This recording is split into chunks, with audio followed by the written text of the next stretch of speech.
Hmm.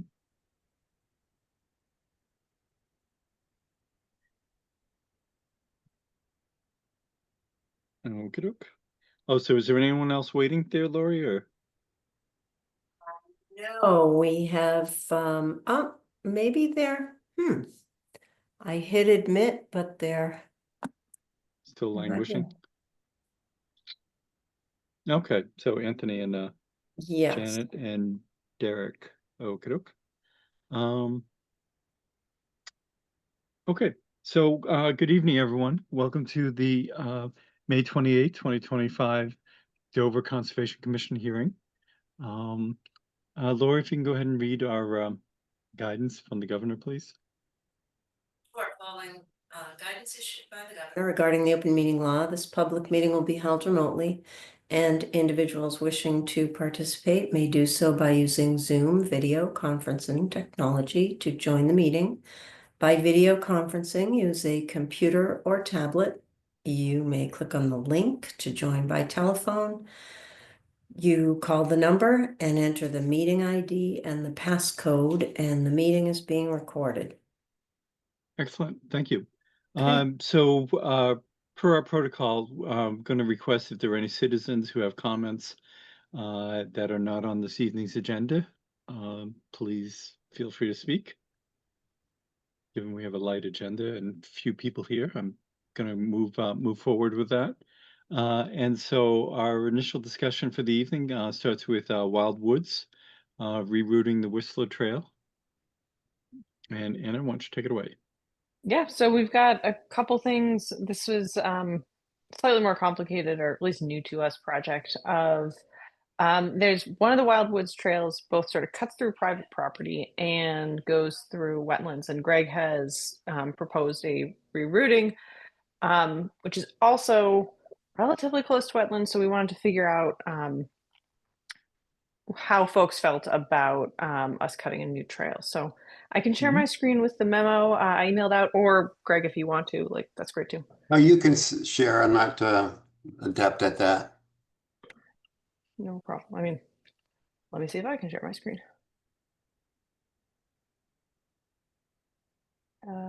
Looks like I don't have the option. Oh, Lori? Oh, wait, there it is. Oh. Let's see. There we are. Okay. So part of the problem with this trail is over time it's eroded, but it's also now just super rocky.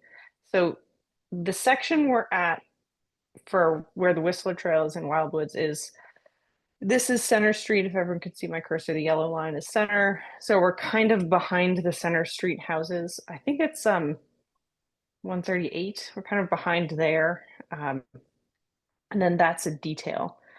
So let's see, yep, 139. Yeah, it's behind where they're putting in a new house, and they've done they've cleared all the way back to the property line of the town along that that trail that's marked with the private property spot. Yeah. So the situation on the ground there is that wetland that's like a little bit further towards the bottom of the screen. Yeah, that one.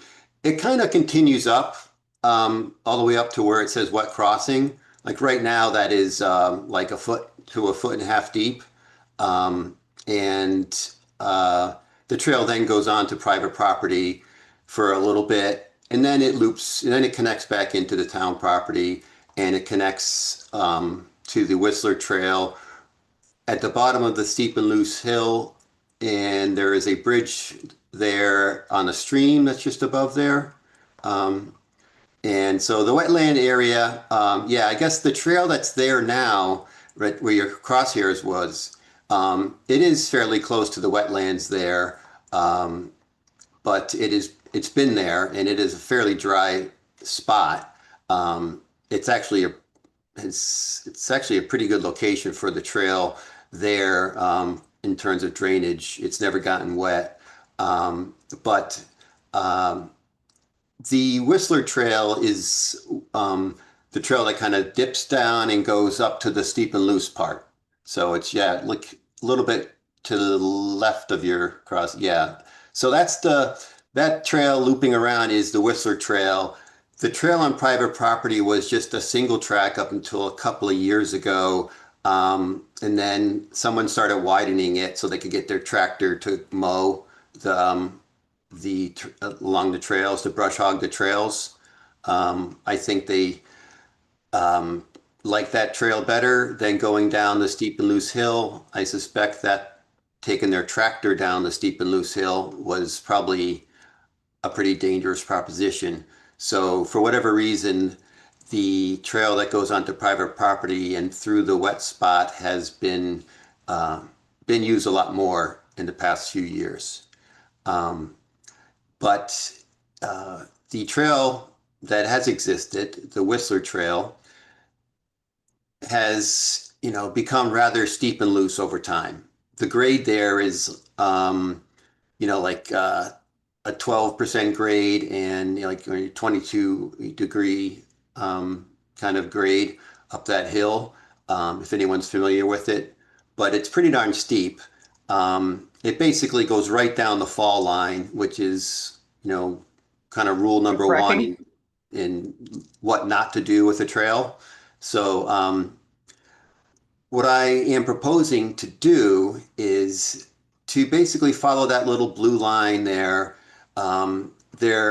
If we do that, we kind of cut off a higher section that's in that triangle area. Yeah. And we kind of can gradually come down to that other trail after it comes out of the private property. So we would end up connecting to that trail that does, follow if you continued it, would go to the private property, but it would be a good trail to connect to. It would allow us to have a gradual descent or rise from, on the Whistler Trail instead of the steep section. So that's the idea there. It seems like a relatively easy place to put in a trail, all things considered.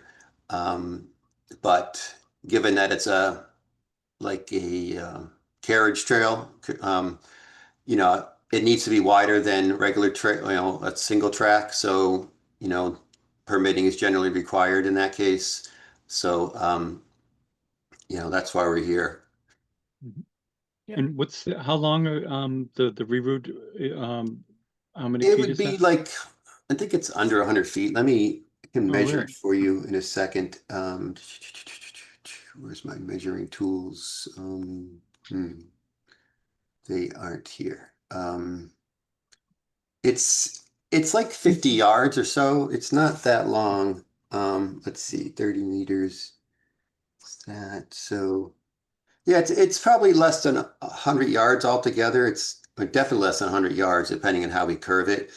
We have some options within that area of exactly what we do to reroute it.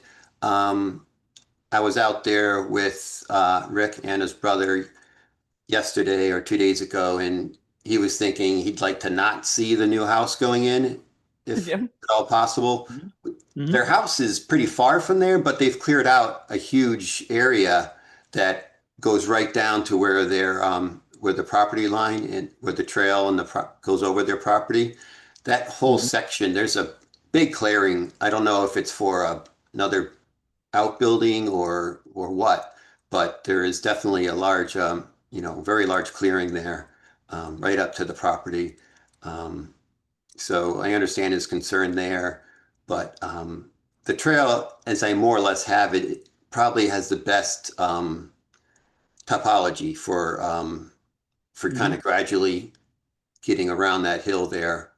So it could be that then the private property trail isn't needed because the tractor can navigate the Whistler Trail again. I don't know.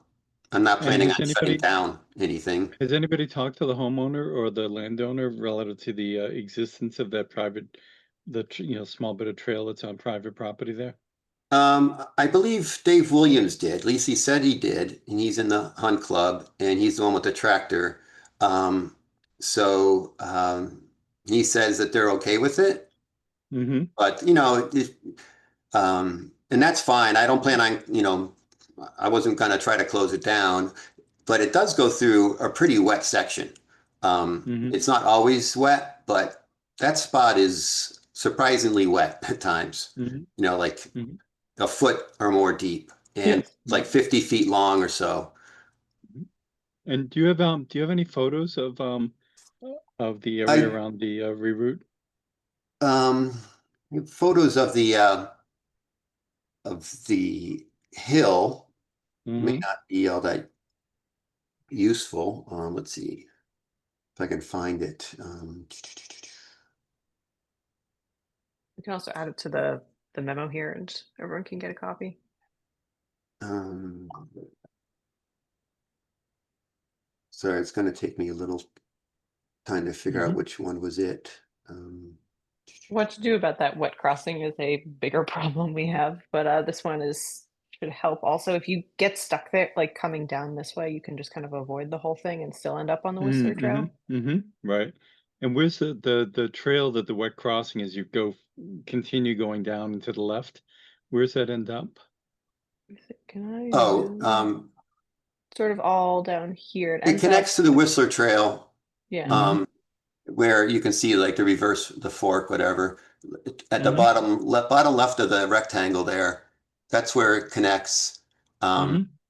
So it's just been a small trail. It was a single track again up until like, I don't know, 5 years ago.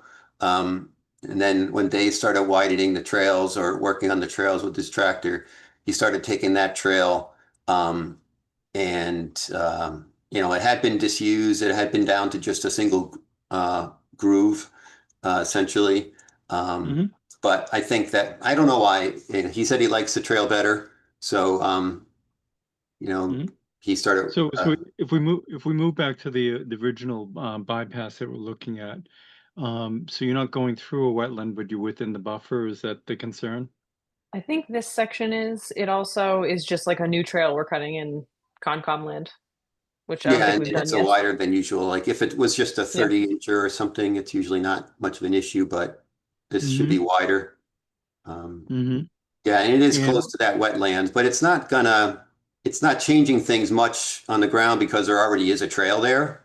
mm-hmm. Yeah, up here Yeah. and And is there there. is there erosion from the steep part on the steep trail? Oh yeah. Yeah, it's Yeah, very yeah. eroded because it's, again, like 22% or 22-degree, hill is pretty steep, So as a 12% or trail more. maintenance and trail improvement, this would tend to prevent further erosion. Is that correct? Yeah, this route Yeah. I've got here it has a lot less slope to it. And so we'd be following the side slope of the hill essentially, as Mm-hmm. opposed to going straight down the fall line. And is there any coming down at the base of that hill, the current one, is there an accumulation of debris that's been washed down over the years or?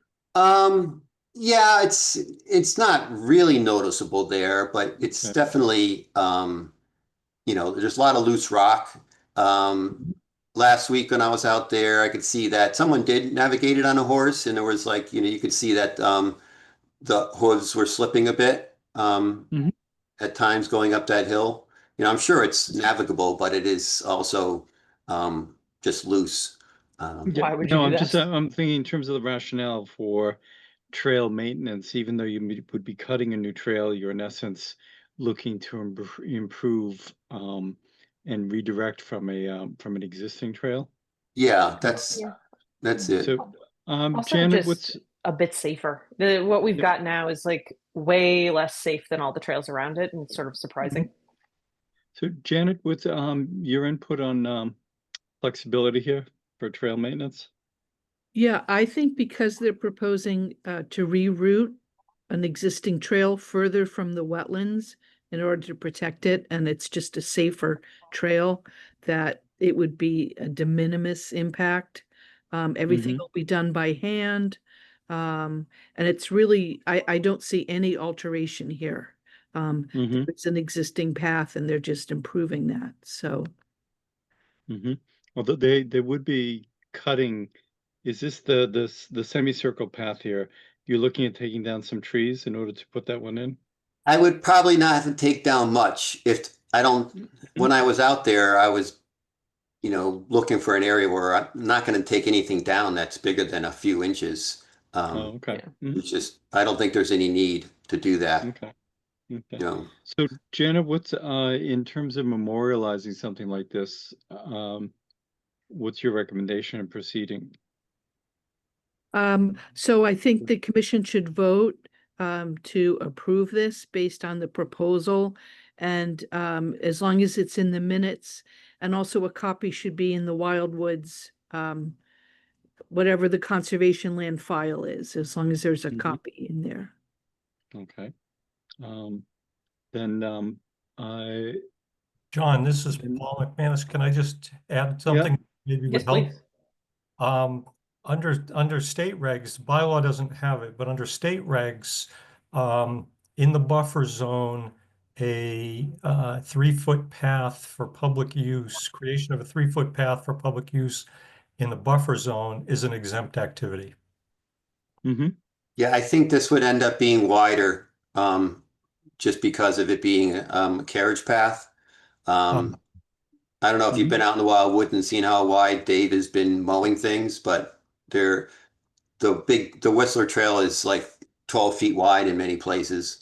Oh, okay. I haven't been there in a while. Yeah, I'd probably not go that wide in this spot just because manual labor is gonna Take kind it of, forever. limit Well, and you're us. cutting into a slope in essence to, Yeah. you know, Yeah, flatten it. it's a lot more work to cut that Yeah. far. You know, Mhm. so Um, it's a Well, compromise. I would entertain a motion to approve redirecting the trail as shown, up to 10 feet wide. Minimizing large tree cutting as much as possible. So moved. Second. Okay. Thank you. All in favor? Tim? Aye. Anna? Hi. Sarah? Aye. And I'm an aye. Okay, and if you just get us keep us updated with ongoing photos, please. Okay. Absolutely. Okay, thank you Um, very much. We also Oh. I was going to talk about bog ridges later. Do we want to do that now while we have Greg? I don't want to make Greg stay until. Yeah, who I knows when. also I wanted to, before I forget, you had asked me for some feedback relative to the Gould property. Oh, yes, I did. We can talk about that later if we want to Later keep on. closer Okay, to agenda, okay, but we'll do yes, that would be super helpful. Okay, so then your next thing was bog bridges? Yes, so we were working on planning out a bog bridge here. Please ignore the bike. We'll pretend there's no bike in this photo. So I don't What see a bike? reflective pool. yeah, so- it's amazing. You just can't see it.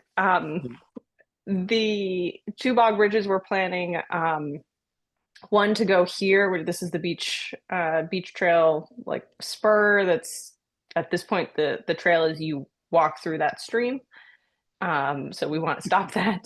And then we were also planning something for 46 Springdale. The general plan is to follow the exact plans we did in Wildwoods Blue Trail.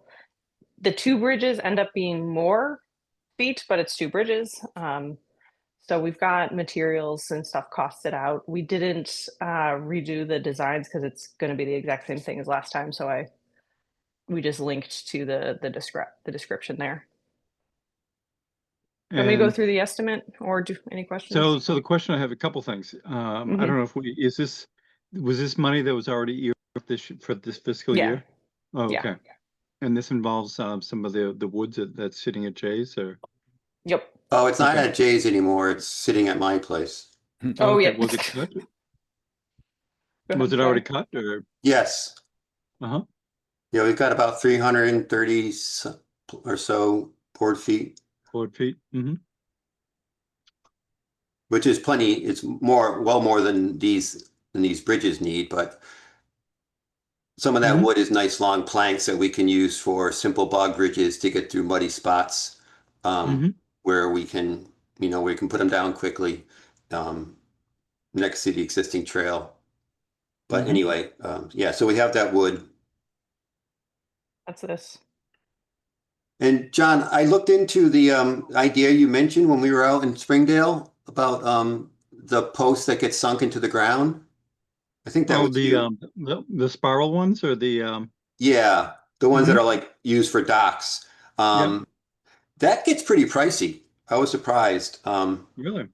Like I was just pricing things out on Home Depot and they were, you know, it would be like a couple $100 easily Hmm. for like a For pair. how many for a pair? For just a pair of them, it seemed. I don't think I have the stuff open anymore. Oh, it should be here. I think I just took notes.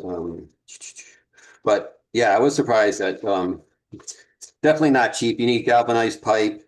Yeah, it was like $72 or $22 for a single auger to go on the pipes. The pipes are $14 a foot. The connection brackets are $35 a piece. So Hmm. it could add up, but it may be useful in some locations if if kind of the height we have to span is Hmm. significant. You know, Well, it's an arrow in the quiver. yeah, Like because our the yeah. photo that Anna just showed, you can probably what were you looking at? Were you looking at using drainage pipe or Yeah, this is pretty shallow, so it would just be the drainage pipe. There's no hmm. easy way to route around this crossing here. Um, Hmm. it used to be a more narrow crossing, but over time people kept damming up the spot with sticks and to get Oh, Yeah. across, interesting. and then Yeah. it got wider and muddier. So we may try to remediate some of that and fix the Hmm. shore so that the bridge doesn't cross quite as far. Um, Hmm. but yeah, it'll be just a typical drainage pipe sills. Hmm. Okay. And how long a span do you think on something like this? I measured that to be like, you need like 16 feet there. Okay. And I'll probably Okay. build up the shoreline near the near side of that picture where the log is right now. Hmm. Do something just to keep the stream going through a decent channel, kind of a compromise between, making it go too narrow, which can get jammed up, Hmm. and too wide, which just gets too muddy. Right. So so basically, Anna, we saw your spreadsheet. It basically confirms how you got to that original money that was set aside. Yep. Do you have a start date on something like this? Probably this summer. Hmm. We are going to get organized and buy all our stuff by the end of the fiscal year, but I think it's just going to depend on everyone's schedules in like June, July. Hmm. Yeah, we're gonna wait till it gets good and dry this time. Yeah, that's Yeah. a helpful thing. Um, okay, then we've discussed this before, and just continue with the maintenance. It's really nice to be moving along smartly here. So thanks Yeah. much, Anna, for your and Greg for your help on all this, along with all the other volunteers. And remember, we have that donut budget that you have to expend before Oh the end of yeah, the year. So gotta get going. Rick and Greg mentioned at the last time they were out measuring for the Beech Grove spur that someone stopped them on the trail and said it's been great to see all the maintenance. So everyone should know mm-hmm. that. Mm-hmm. No, great. No, it's good to get feedback, and does seem well. It's interesting. It sounds like possibly starting with COVID, there were more people out there using things, and well, one thing led to another. So that's great. Thank you. It's sort of slightly off topic, but apropos of the Wild Woods, when I was looking at OpenStreetMaps yesterday, I noticed some activity, and there was some person who I don't know at this point in time, but they make lots of changes to the maps, but they were using LiDAR maps to find things in the wild woods, and they marked down 2 cellar holes out in the wild woods Oh, that sweet. Rick's talked to Elisha about about these things that we may go look for them out there in the woods. I don't think I've even noticed these, but it's interesting because the person added a trail to the maps that is not there. So a little interesting as to who this person is and how they're doing this work. Because I don't think they're local. It's like Mm-hmm. Mm-hmm. it's some sort of Oh, automatic system. They've done 79,000 updates in a year. wow. So I don't Huh. know what this person is, but Hmm. it's an interesting thing. They've been making changes, and least some of it's been interesting. And maybe there's other changes out in Dover as well. So, No, it's interesting. I wasn't familiar with OpenStreetMap, so I just pulled it up and it has, yeah, some interesting info there. yeah. Great. Anyone else have anything else to questions or opinions? Okay. Great. Then carry on. Keep us appraised. Thank you. Thanks, Greg. Okay. Thanks, Greg. Yep, you're welcome. Good. Okay, moving on, we have a continued notice of intent for this evening, which is for 8 Pagan Lane. And so Paul, why don't you fill us in? Sure. So John and I had a site walk with Anthony Domiano from GZA, who's the applicant's consultant. We looked at the site. The owner and applicant was there as well. And as a result of that, we had requested a number of changes. I had requested a little bit of tweaking and refinement of the wetland delineations, which have been done on some revised plans. John had a number of questions about construction of the actual dam modifications. I also had some questions about how they were going to do the work. Right now, there's a concrete structure that has about 1.5 feet of wooden flashboards above the fixed concrete, and there's a lot of sediment behind that. So obviously, one can't just pull those boards without creating a mess with all that sediment that would just kind of tumble over the concrete. So we had asked for some additional information on that management. I guess it was just yesterday, GZA sent in a response letter and some revised plans. I was able to go through them this morning. I do have a couple of questions and comments. They did answer a number of my questions. I'm not sure, John, if you have had a chance to look at those materials. I know you had some concerns about the construction, how that would be done, how it would work, and they've attempted to answer those questions. Mm-hmm. I didn't have a chance to look at all of it, although I did see a couple cross sections that were helpful there. Well, why don't we turn it over to GZA and have them go through your questions as well as their responses. So I don't know I can if, do that. Derek or Anthony would do that. Yeah, this is Anthony Mhm. Damiano with GCA, and Derek Shipper is also on, engineer and designer on the project, and in support of the review of the peer review, and help generate those responses.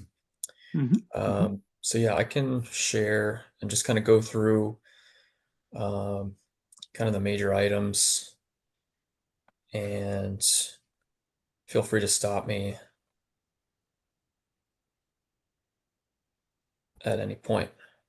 As Paul mentioned, we made a couple of changes on the wetland delineation front within the figure, including that minor change to flag D1. So that's now directly adjacent to the southeast wing wall. And as a result, the temporary BVW impact was increased from 44 to 136 square feet due to this access point here. And as I mentioned in the first hearing, that's really, if we really need to get that close with any equipment, that's possible with cleanup and removal of sandbags, etc. But we don't expect those mats to be down for very long, if at all. Mhm. And also on that view is the updated riverfront area. Zoom out a little bit, which now includes the area to the south Mhm. and the temporary staging area. Mhm. And moving along, this was what we discussed in the field. Just talking about the constructability and finer details to the structure that's going to be installed, that concrete buttress. And basically, um, we reviewed the work and according to the peer review questions, and considered the possibility of including various dowels or different attachment mechanisms for that new buttress, but ultimately we decided against that due to, and Derek can speak to this a little bit more eloquently than I can, but basically to rely on the design as a gravity structure and our confidence in that as support for the deteriorated concrete spillway, and that the introduction of dowels, which would require a series of pilot holes to install, would introduce the potential for micro cracking and So, Anthony, do you have a cross section of showing what it is you're proposing for that buttress? yeah, so that's in page 8. So these largely unchanged here Mhm. due to that So discussion basically about, the idea is to pour that there. It would be going up against one of the cross braces of the concrete that's already there, and would be poured up against the existing dam. That's right, and yep, without any doweling to connect, the Mhm. spillway head wall or the grade beams that you see. Certainly, we don't want Mhm. to drill toward the pond for fear of what that could do. Mhm. And then with respect to tying it, doweling into the other grade beams, it's not a bad idea, but given the unknown integrity of the grade beams that connect, the downstream portion of the spillway, in the event there's any type of differential settlement between the proposed buttress and the grade beams, we Mhm. wouldn't want to have a connection there that could Yep. possibly crack those grade Mhm. beams. So So that was I our think that, reason. yeah, Yeah. I think this is just helpful to see a little clearer because it Yeah. wasn't that when we're out on site there. So basically putting a big block of concrete at a place that's currently spalling, Yeah. and it will just add additional reinforcement that's not there, and do so because it's a big chunk of concrete. It's not going to be tied into anything. It has an ability to adjust it, like you just said, if there's any settling, and doesn't introduce new problems by the doweling. Is that Correct. that's it?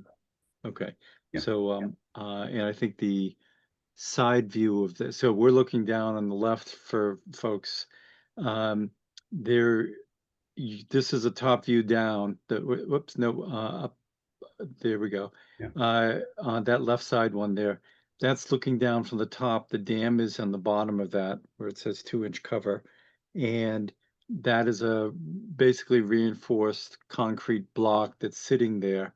And if you can go up, Anthony, to show the cross section there.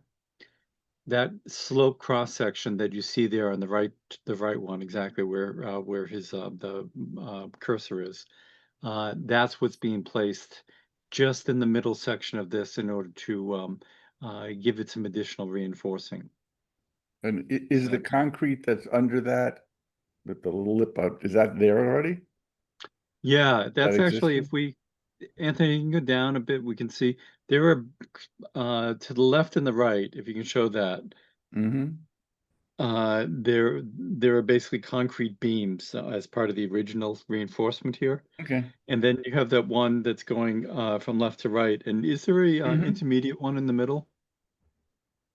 I don't That I don't think there's no? another one here. No, just There- the, yeah, left and right. So that so there is, so it just goes from top to bottom as we see it there. There's Mhm. nothing horizontally.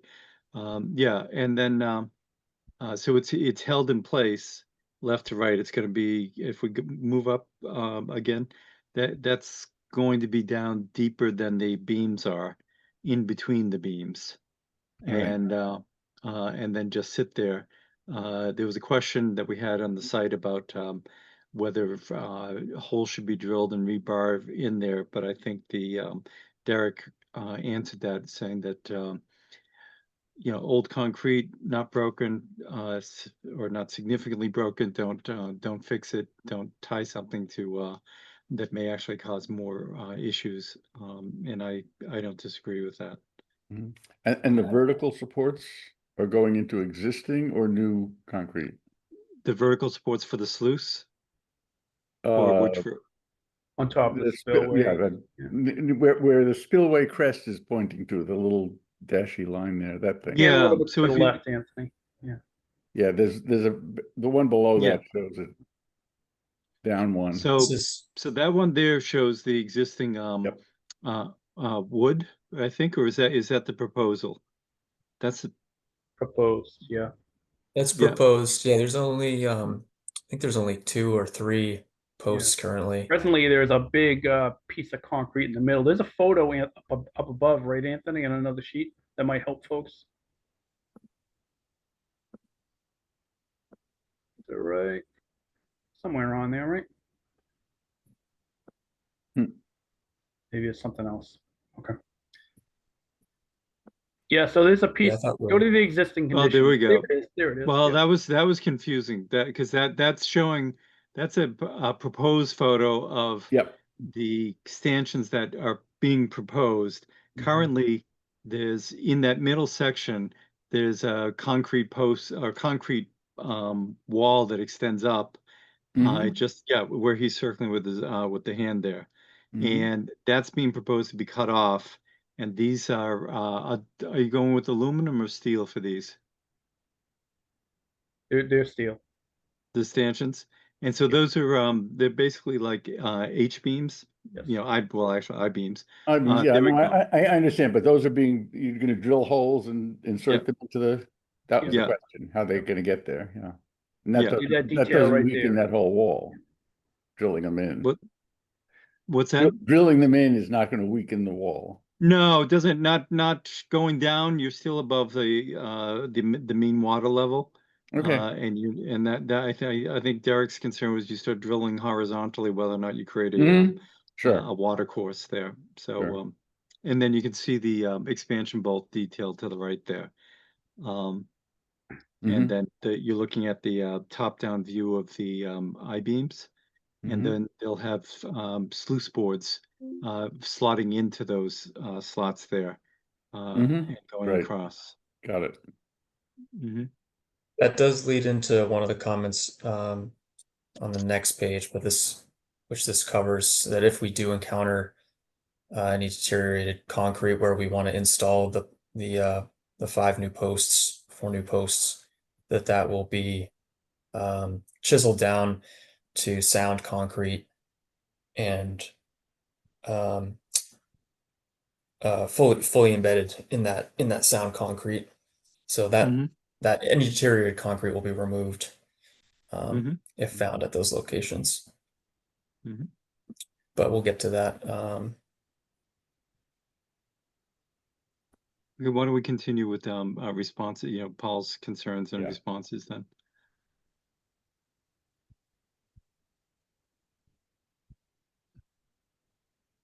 Yep, that was the next one actually. The center posts. Mhm. Into cofferdam options. So we ultimately removed the larger sandbag, the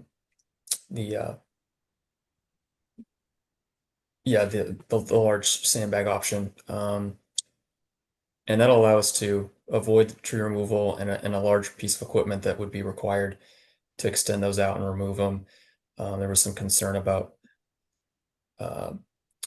methodology for that and upkeep of those and removal in general. So to avoid that, we have selected three alternatives for the contractor to consider. that we feel are similar in nature and viability. First one being using smaller sandbags, which for a system of this size should be perfectly adequate.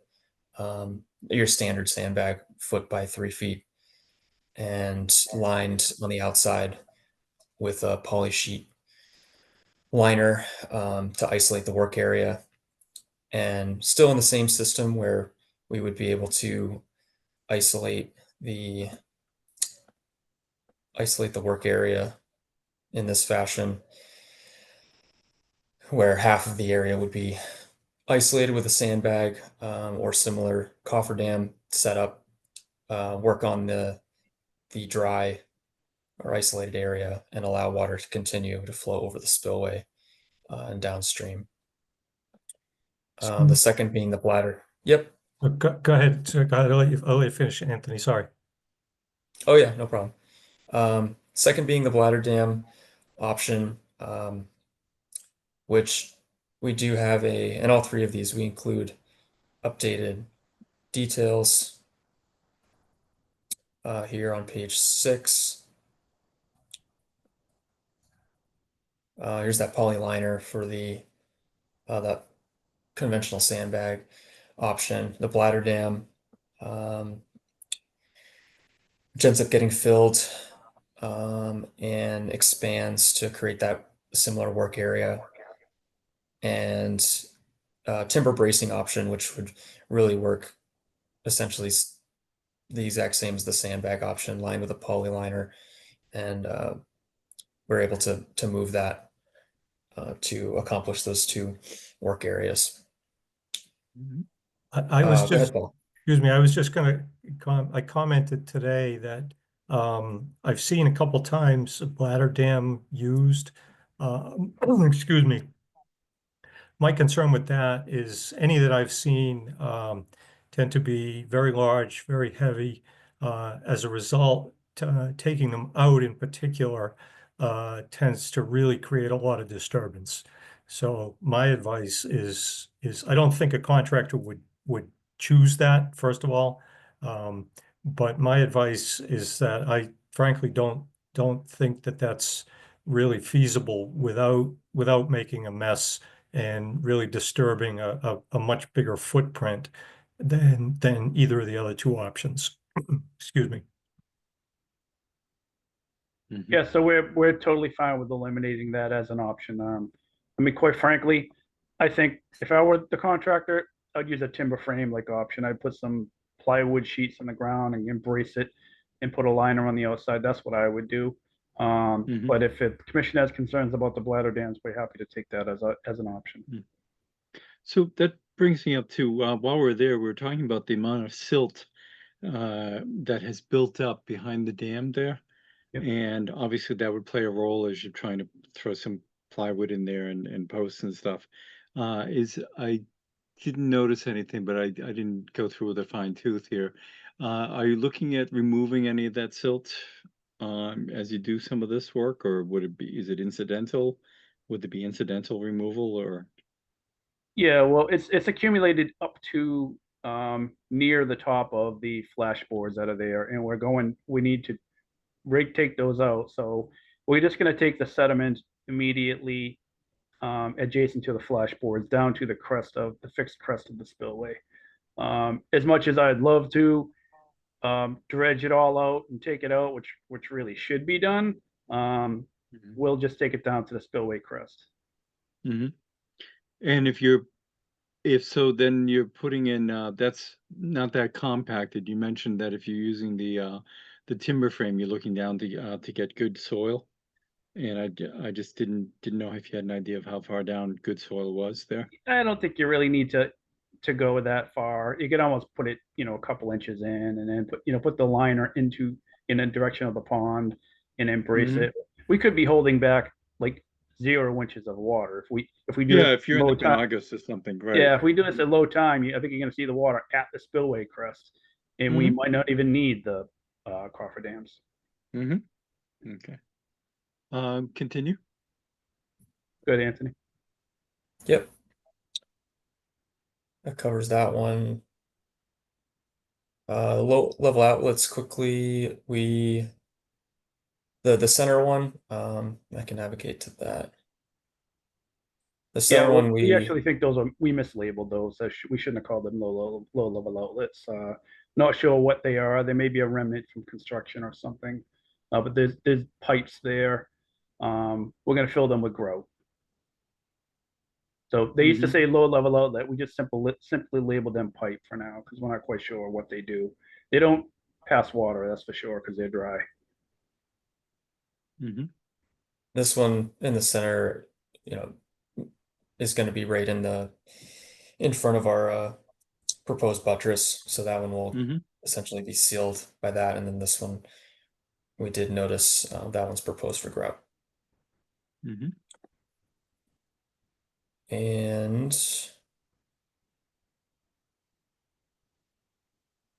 the dewatering bag. So we discussed that in the field, in combination with any excess water that we may encounter within our isolated work areas.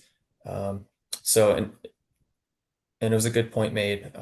If there is any material there, and or small amounts of standing water, in order to get good dry contact with the existing spillway, we would want to remove that material and water and pump that out to a dewatering bag, which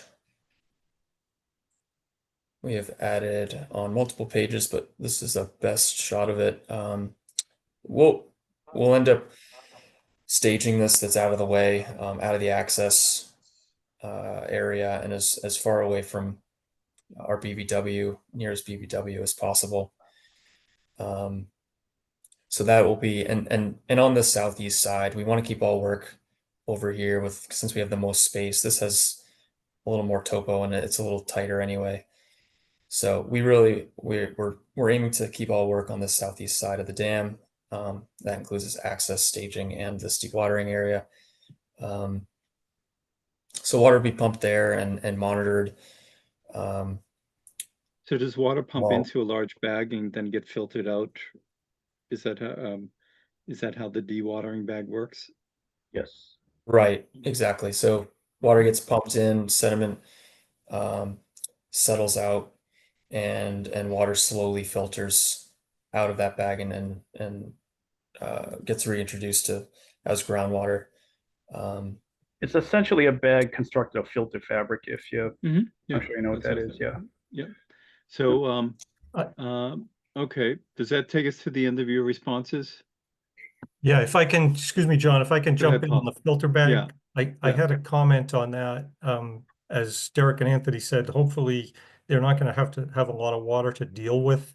Mhm. But given the vagaries of the weather, they don't know. I'm a little bit concerned about the filter bag. They talk about having the filter bag and water infiltrate under it. I would simply suggest a couple conditions on this. Number one, that they only pump when there's people on site, only pump to the bag when there's people on site. And number two, that they have someone monitoring that. And if there's turbid water running down into the pond or the stream, they have to do something to deal with that. My experience with the filter bags is that they do a nice job of getting out the larger solids, but you can have some pretty dirty water come out of the filter bag, Mhm. depending upon in particular, the rate of flow that you're putting into it. So I would just suggest that as a condition that they be essentially obligated to do whatever it takes to keep turbid water from flowing into the pond or the stream. So do And we have erosion control that's downstream of this? they do have some, but it's not a complete wrap around that work area, including the bag. I'm not sure exactly where water would drain from the bag. My guess is that it would go down below the dam into the stream. I don't know if you guys have a different thought on that. I think it would infiltrate if we ended up putting it down in this location. I think there's enough of a berm here, or low gradient, that it would likely kind of either split or generally move back down. This is slightly sloped, but very gradually in this DCLT property. So we do have erosion controls here in place. We could have additional on hand, and Yeah, we also I'm just include our thinking, detail. especially, yeah, in those a couple lengths of compost socks and silt fence to create an arc, a downstream arc, whichever Right. direction. That's really what I'm suggesting, that they have measures available. They have an obligation to, to not create a turbid situation in the receiving Mhm. water. Mhm. And rather than prescribe specifically where that would go, they're going to have to if they have pump enough that they're getting runoff, then they'll just have to figure out which way it's going and deal with it appropriately. Mhm. Absolutely. Okay. I have the same, excuse me, one more comment, John. I have this Yeah, no, I was going to ask for more. similar concern about the dredge spoils dewatering. The GZA is estimating just a few cubic yards of material. My concern is that a contractor may get overzealous. It may be more than that, and they're going to have really mucky, sloppy material that they're going to want to dewater on site. And again, that the same obligation, be explicitly applied, that they, have the obligation to manage that, and really the contractor has the obligation to manage that and prevent a turbid discharge from whatever spoils they have that they're dewatering. Mhm. Can you Derek, can you address that on a either on a current page you have or an additional page of the plan to show that those safety valves, if you will?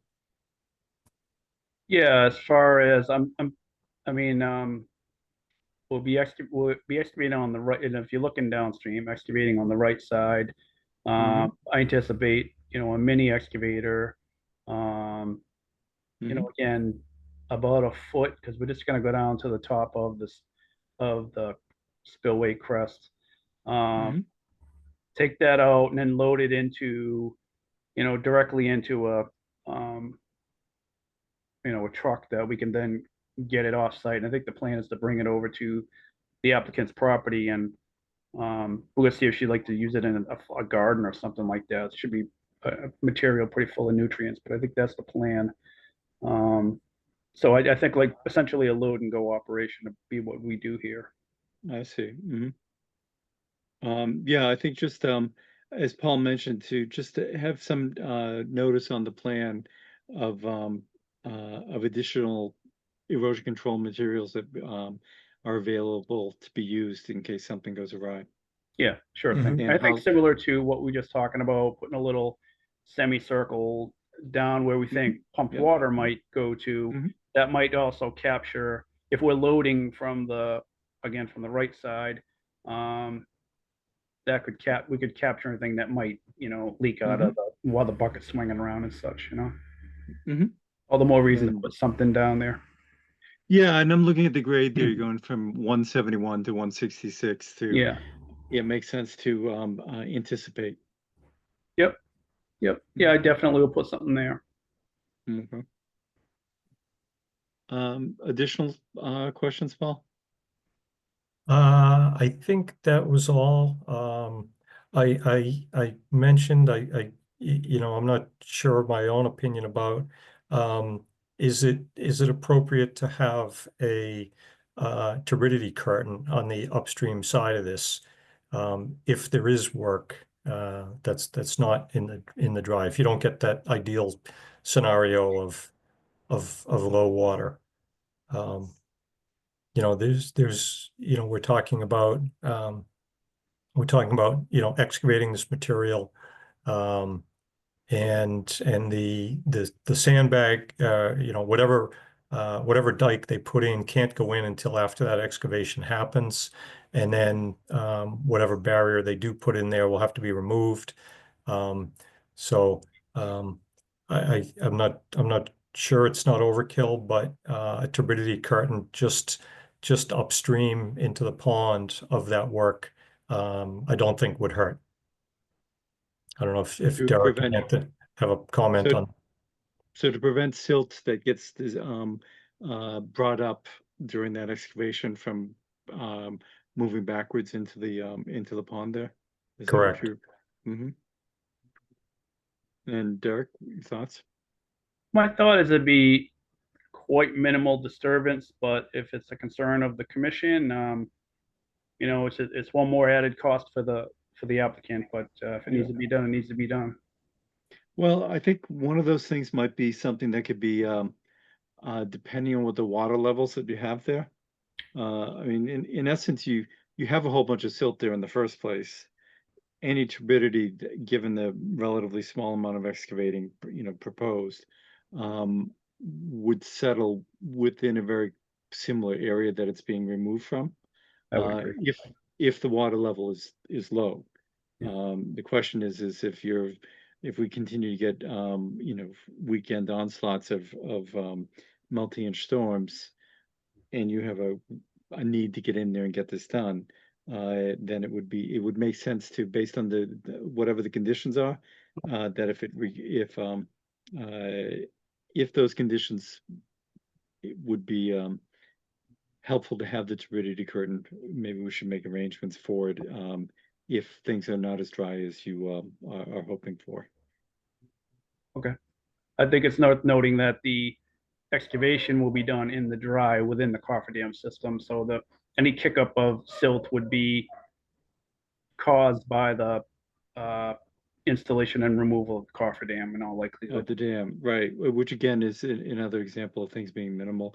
I don't know what's involved for a turbidity curtain if you were to just have one there to install if you're installing at a higher, if you have a higher than expected pond level. But do you understand how they work fundamentally? No, that's what I'm Okay. asking for. Oh, So okay. in terms- So yes, how they get it, Yeah. I don't know how they get what installed. it is, a turbidity curtain is like a floating boom on the surface Mhm. with Mhm. a solid mat that goes downward, like toward the ground or to the ground. That way, if Mhm. disturbed sediment gets kicked up and it wants to go this way toward the pond, it'll settle down. Mhm. Mhm. So it prevents the migration of fines further into the impoundment. Yeah, in its simplest term, it's a silt fence with a float on top and a weight on the bottom. Yep. Yeah, it's an upside down silt fence. And so as a just in case additional cost, you have to load it up on a truck and so forth. Is that $500 or is that $5,000 or what are you looking at? I don't really have a sense for it for this kind of project. My guess would be if a contractor is going to carry it and they're going to purchase it and bring it to the site, $500 to $1,000 would be my guess. Mhm. So, I mean, part of this is that one of the needs for that is because what's coming up, what may be disturbed is silt. And yet I'm assuming you have you probably have at least 20-foot angle of silt going from the dam back into the pond already. That's been accumulating over the years. I just don't know, Paul, if they are able to do this in relatively dry weather. Yeah, as I said, I'm certainly not pounding my fist saying this is an absolute necessity. And if conditions are favorable, then I would agree it's not a necessity. So, Well, why don't we see what conditions are just a couple weeks before they start or a week before they start. The other thing is, in lieu of a turbidity curtain, if they have the pump there and silt gets disturbed, would they be able to pump that through the silt bag? So the pump will pump within the cofferdam. So theoretically, you pump it and it's dry. Of course, it won't stay dry. It'll continue to seep in. Groundwater will continue to seep in. But when they, yeah, see, I get what you're trying to say because they like slurp out the cloudiness until it's all gone. And Yeah, if they have that'd be a little yeah, so- challenging to do. You'd have someone in the pond like holding the pump and trying to get the silt cloud while So basically it kicking comes down around. to, so it comes down to, no matter how you look at it, that extra $500 or whatnot is either gonna be on labor for somebody wading into the pond Yeah. or having a potential curtain sitting there in case. And I think that could be something that could be clarified just before you begin. Okay. But I think there should be a note on the plan of if not, noting it and if necessary. Okay. How's that sound, Paul? Yeah, I think you're leaving it up to the contractor to decide if it's necessary, and Oh, well, no, I'm thinking of with a either having I'm assuming a site visit just before they start between you and them. Okay. And so that the idea would be, I mean, if the water is 6 inches below the top of the dam, then it's going to be a lot different than if it's up higher than that. Okay, I so would leave it be- as a pre-construction meeting decision? Exactly, yeah. Mm-hmm. Okay. Okay. Any other concerns on the part of Paul or commissioners? Questions? Okay. So do we I think we should have revisions that we've discussed noted on a plan. John, And, Janet's hands up. oh, So I don't- Janet, hi. Yeah, I just had a couple quick questions. The first was, so based on the NOI, there's 44 square feet of temporary BVW alteration or impact. And I'm wondering, I have not looked at the plan in detail, but I'm wondering, are we going to require, or is there a proposal for restoration of those areas? There is, Janet. Okay. Mhm. Okay. And that area exists as, it's kind of a mowed wet meadow at this point. Okay. Okay. Mhm. And then also the areas of disturbance within the buffer zone, temporary turnaround area, and then also the temporary parking down near Farm Street that's in the buffer. Is there restoration required for that disturbance, even though it's temporary? They do propose that as well. Okay. And those are both, again, open areas, no woody vegetation. Okay, very good. And then just to make sure I'm clear on this, so the cofferdam installation is just going to be option 1 or 3, not 2. And that would all be done by hand. Either of those options will not require any kind of heavy machinery for installation. Is that correct? I could imagine them reaching in with a mini excavator from the bank, reaching in with the sandbags likely placed by someone standing in there in waders. And the same, the plywood, sheet, they might, again, I could imagine them kind of banging that in gently with an excavator, but the equipment, they've been very clear, the equipment would not cross over the bank, correct, Anthony? That's right. Yeah, and exactly how you laid that out. If necessary and likely, just for ease of installation, to reach over, grab the sandbags out of the excavator bucket and put in place by hand. And same with the timber option. Okay, Mhm. great. So it sounds like, I think I had also, when we opened the hearing, had mentioned, since you're going to be using the 15 Farm Street property for access and some staging. That written permission from them, we really should have that in hand. Has that been submitted? No, not yet. We were still working on that with DCLT. All the include their conditions and signed by Catherine Russell. So I can absolutely follow up with that. So is the driveway, the 15 Farm Street driveway, is that all on DLCT property, or is it a combination of 15 and DLCT? It's actually in this pink, so it actually is all within the DCLT parcel, and you pass through once you get down to the south here. This is the 15 Farm Street parcel. Interesting. Okay. Mhm. And then, since this isn't really our run-of-the-mill project, I imagine we're gonna need, and I know Paul has mentioned a number of special conditions already. So it sounds like we're continuing this. And then at the next meeting, we would review a draft order of conditions. Is that right? I think that seems likely, but Paul, what's your sense? Yeah, I mean, I don't think there's any new information that's been requested.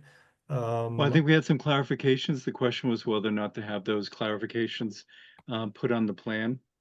Right, right. I mean, and- I don't know if there's any urgency on the part of the applicant.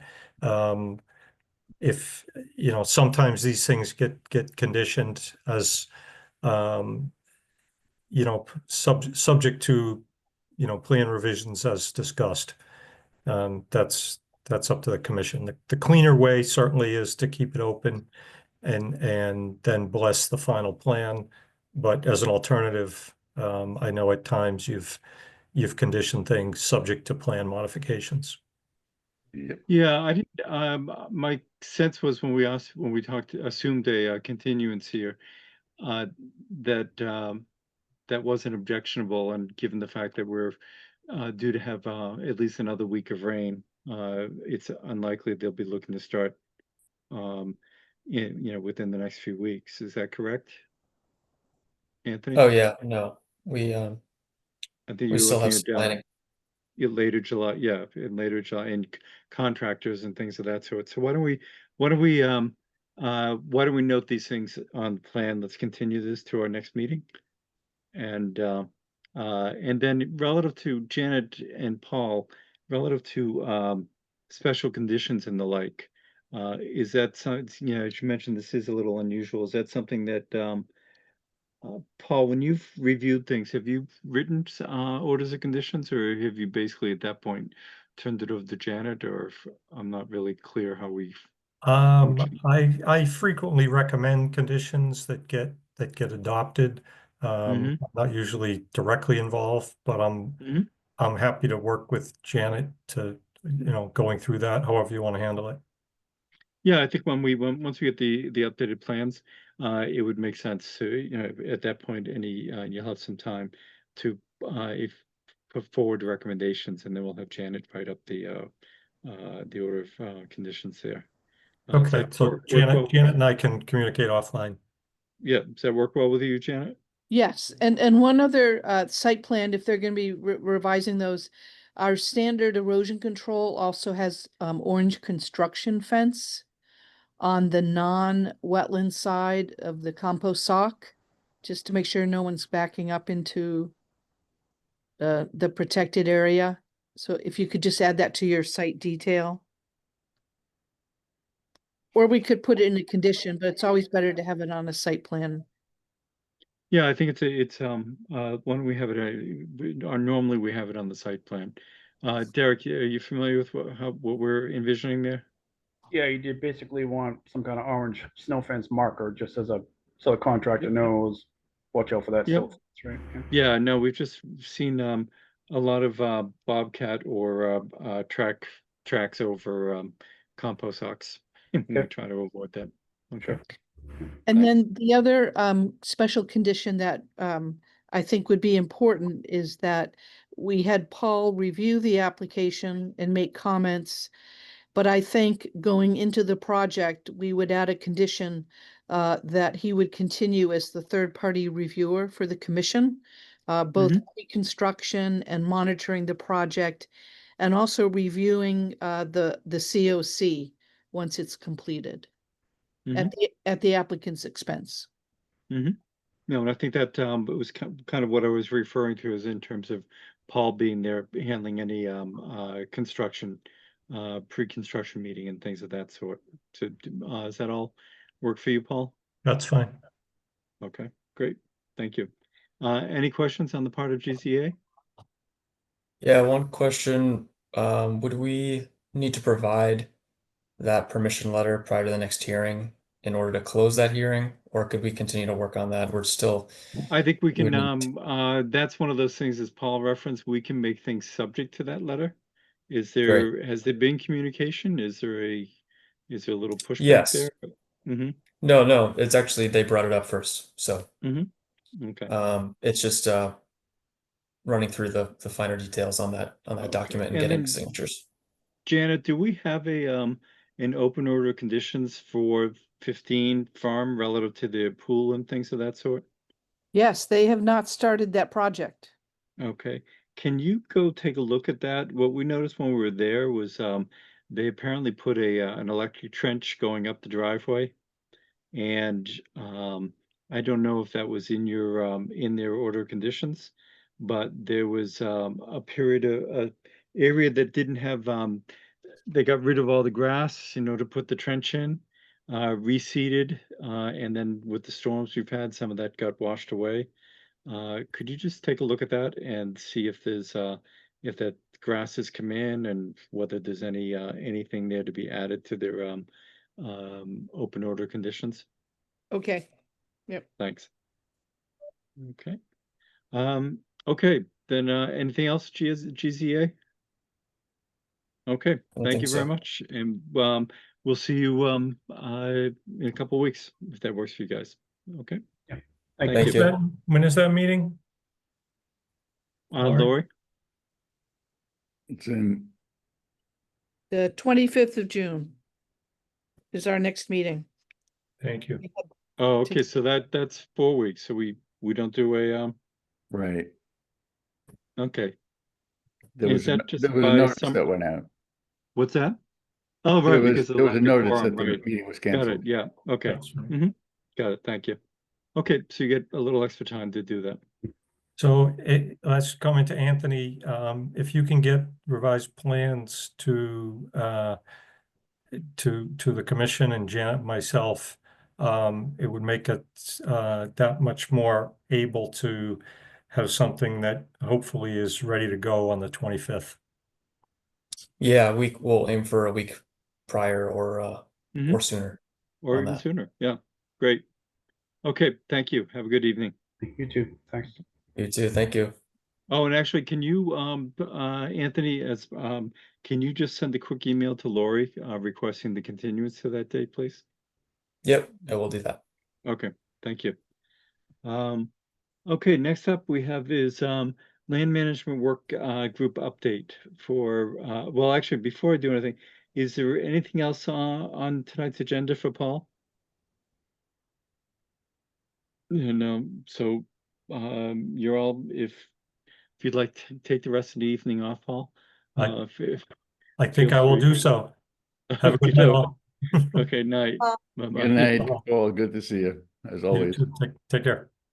Okay. Okay, so then we have a land management work group update regarding 46 Springdale. And Janet? So I sent out the most recent, and I believe pretty close to final draft of the plan. And I'm just open to feedback, comments, concerns from the commission. Bill is anxious to wrap this up. He's very close. He wants to get paid as well. So I don't know, have people had a chance to review that in some detail? I see Anna shaking her head yes.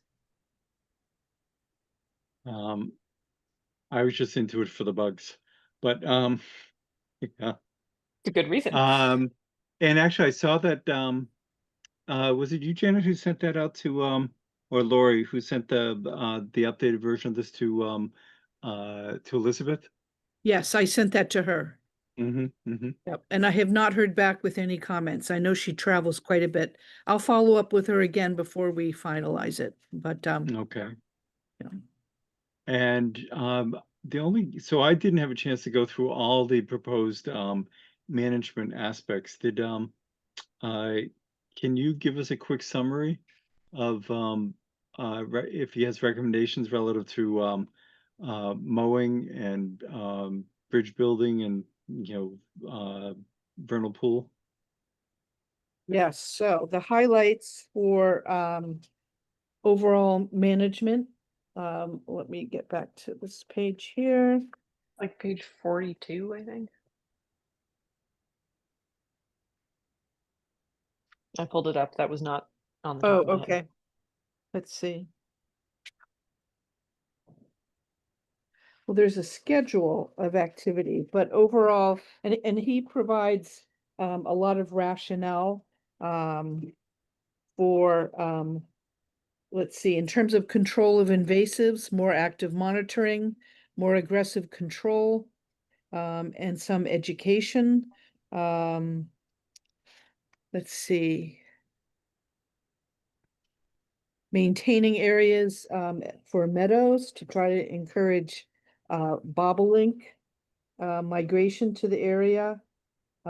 He talks about certain mowing frequency, type of equipment, and a little more detail. So we'll need to review that with Mark, our mower. Cypress spurge management, we're going with our beetles. Hopefully they will be successful. Have they arrived yet? No, I have not heard. I think we're expecting those early July. Oh, okay. Mm-hmm. Yep. Let's see, creating a buffer around the vernal pool, doing some invasive removal there, and maybe once we've removed invasive, seeing what native things come up.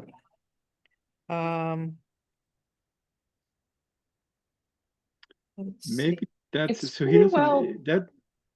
that may be something for us to consider next year in on the 26 Mm. budget of whether we'd want to for remove invasives, whether we want to have a budget for planting or of either conservation mix or the infamous blueberries or things of something that we could then extend out for multiple years to add plants there. Does that make sense? Or at least to That'd be good. consider. The one thing I'd point out is that probably 2/3 the way and around page 40, he does break it into a good, clear, like first, second, third priority, where we Mhm. like develop the entrance, have signage, do some public education that your dog shouldn't be flushing birds from nests, and then some things we can do in terms Oh, of right. Yep.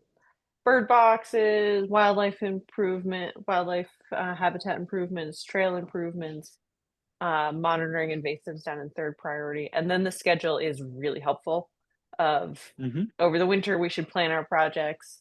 We should do site visits at specific times. We should figure out our mowing. There's a like 1 month window he recommends. So they're like, we do have to make some decisions, but he's done a lot of the thinking for us. Mhm. No, yeah, I see that.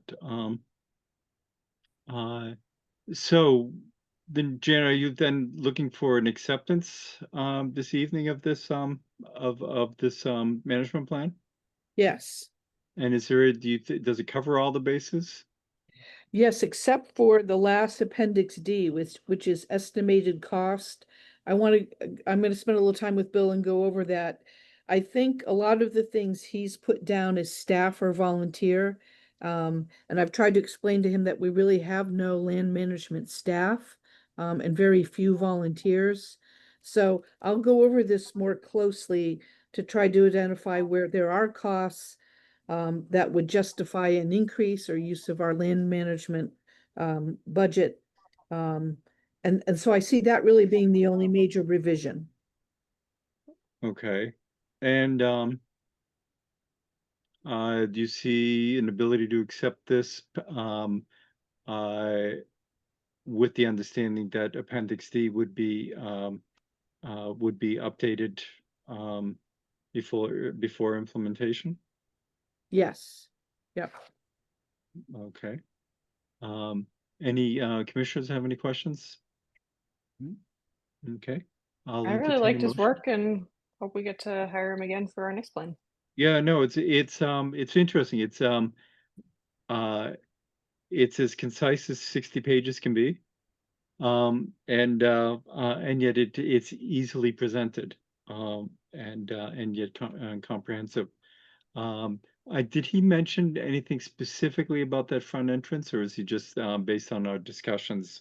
That would be one of our first priorities.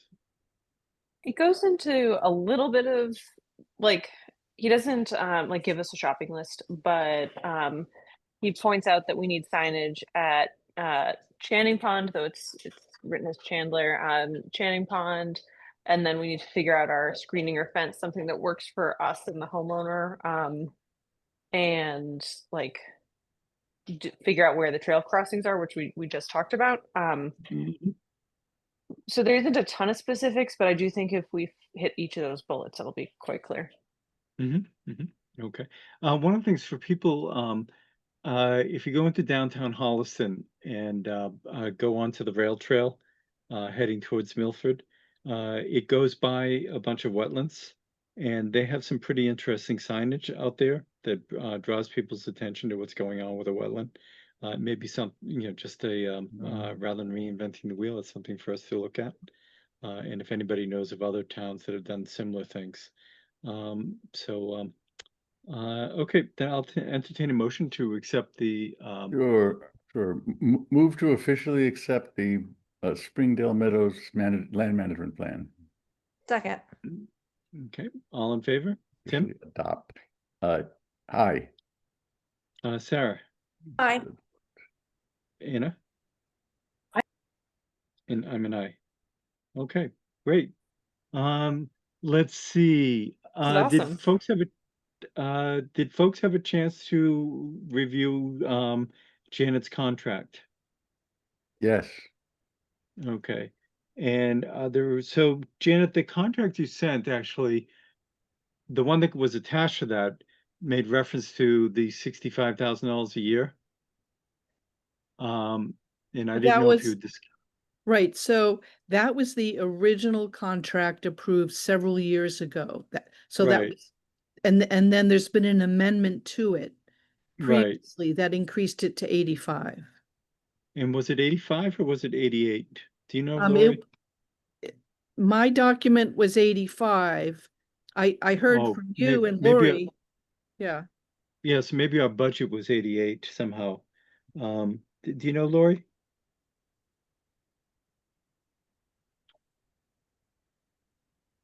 Yes, there was a memo that was sent out by Janet looking for 22.5 more one certain year, and they just rounded up and it ended up being 88 instead of 85 added to what was already there. So it must be 65.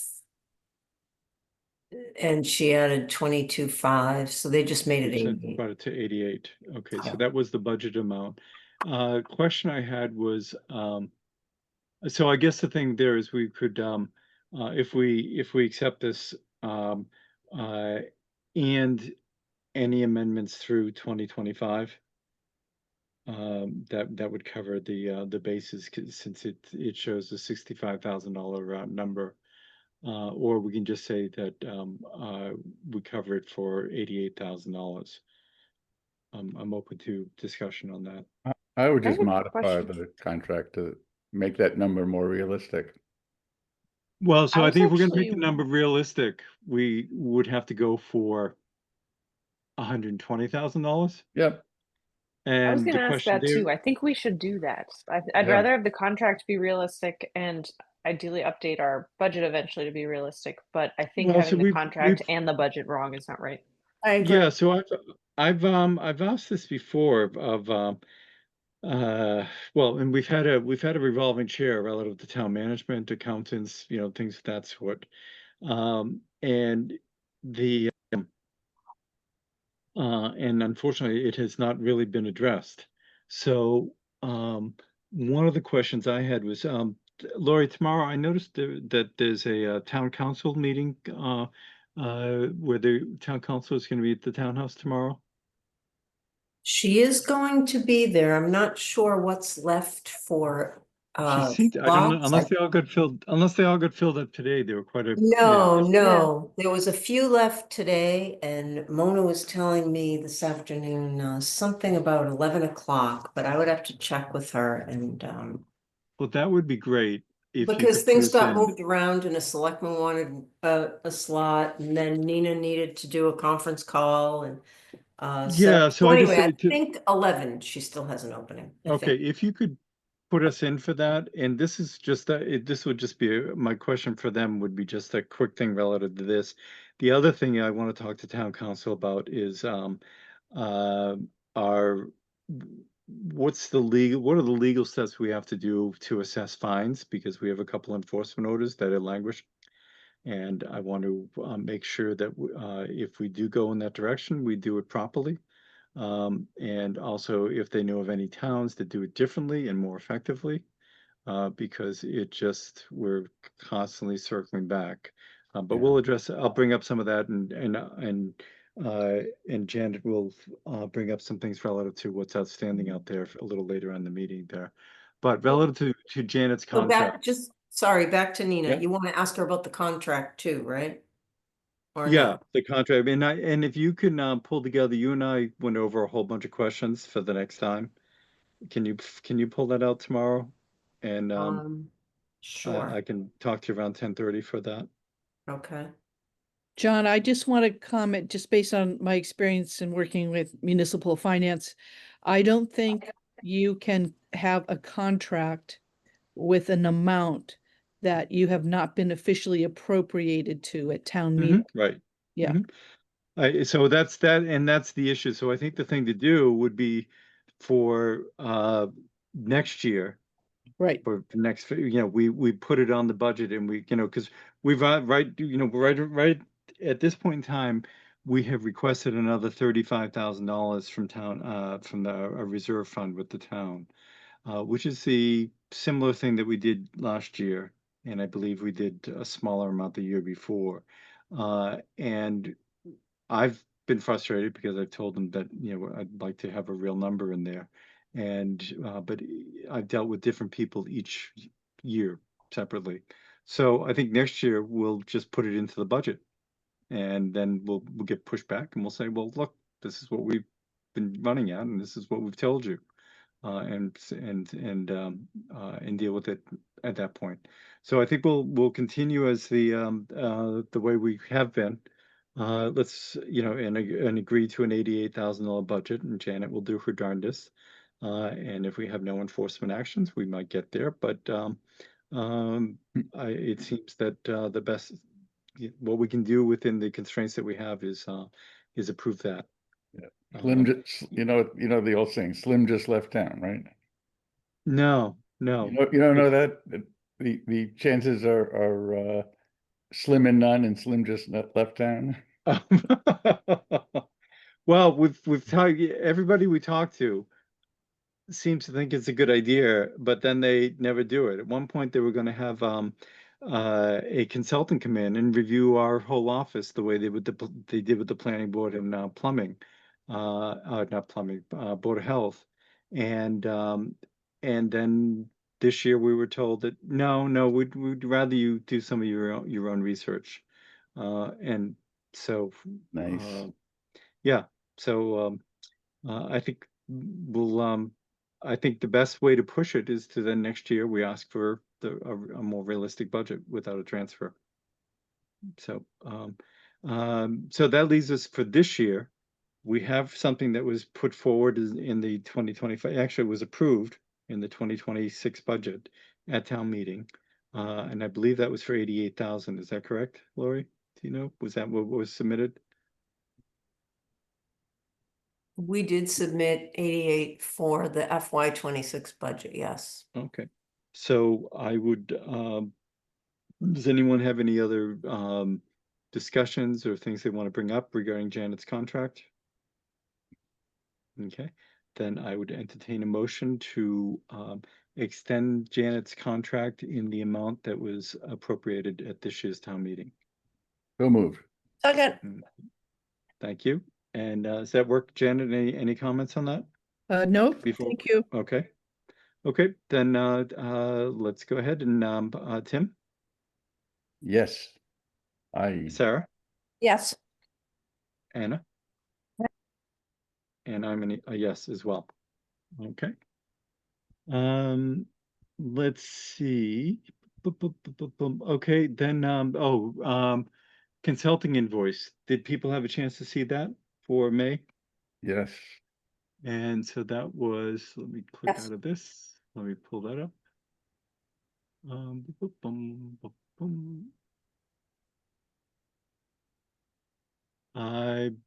Let's take a look.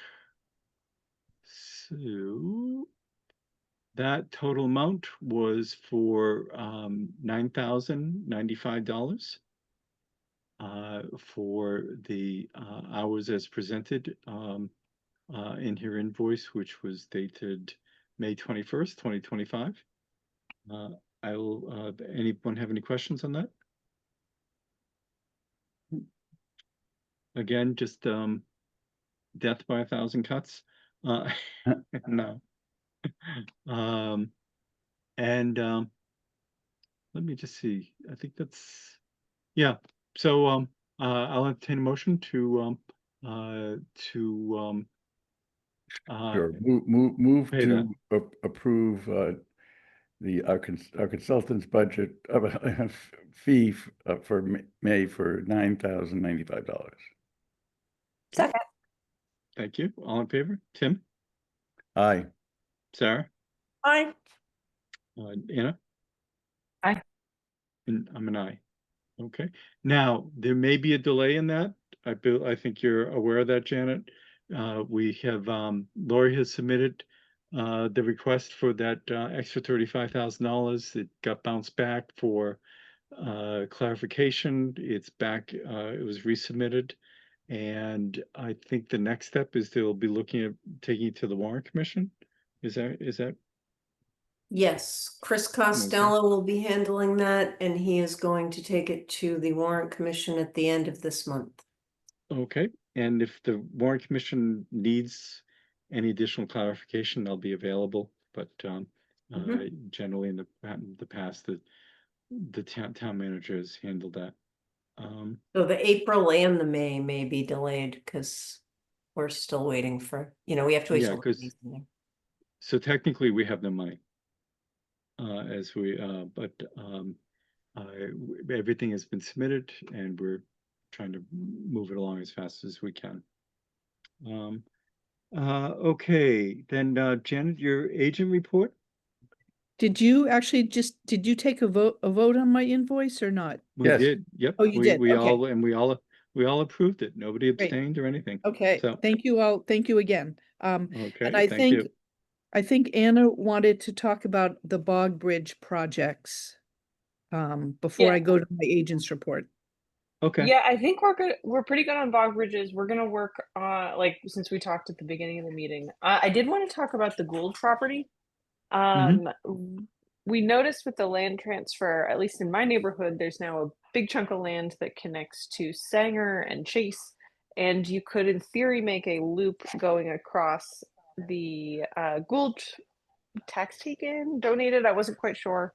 Parcels on Donnelly to kind of connect the neighborhood, which would mean a walk like up Donnelly through where the rail trail could be, sort of going through the neighborhood. Super cool. Given the issues with site visits, I was curious if we should be doing anything about letting police know we'll be questing around in people's empty woods, or what they think of as their empty woods, or if we yeah, shouldn't I be on the think- properties at all for some deeded reason.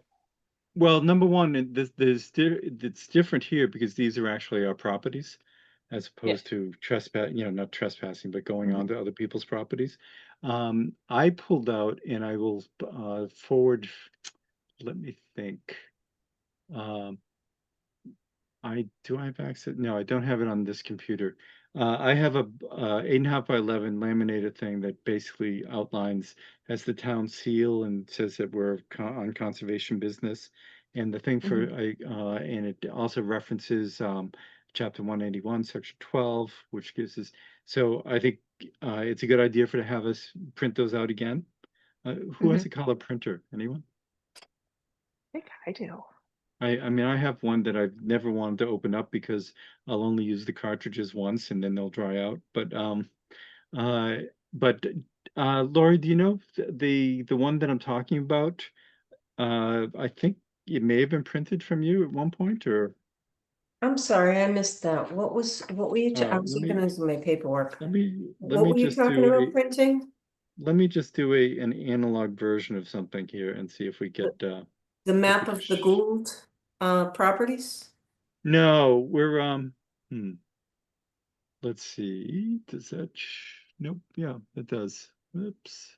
Yeah, it's our official, we can go onto your property thing. Right.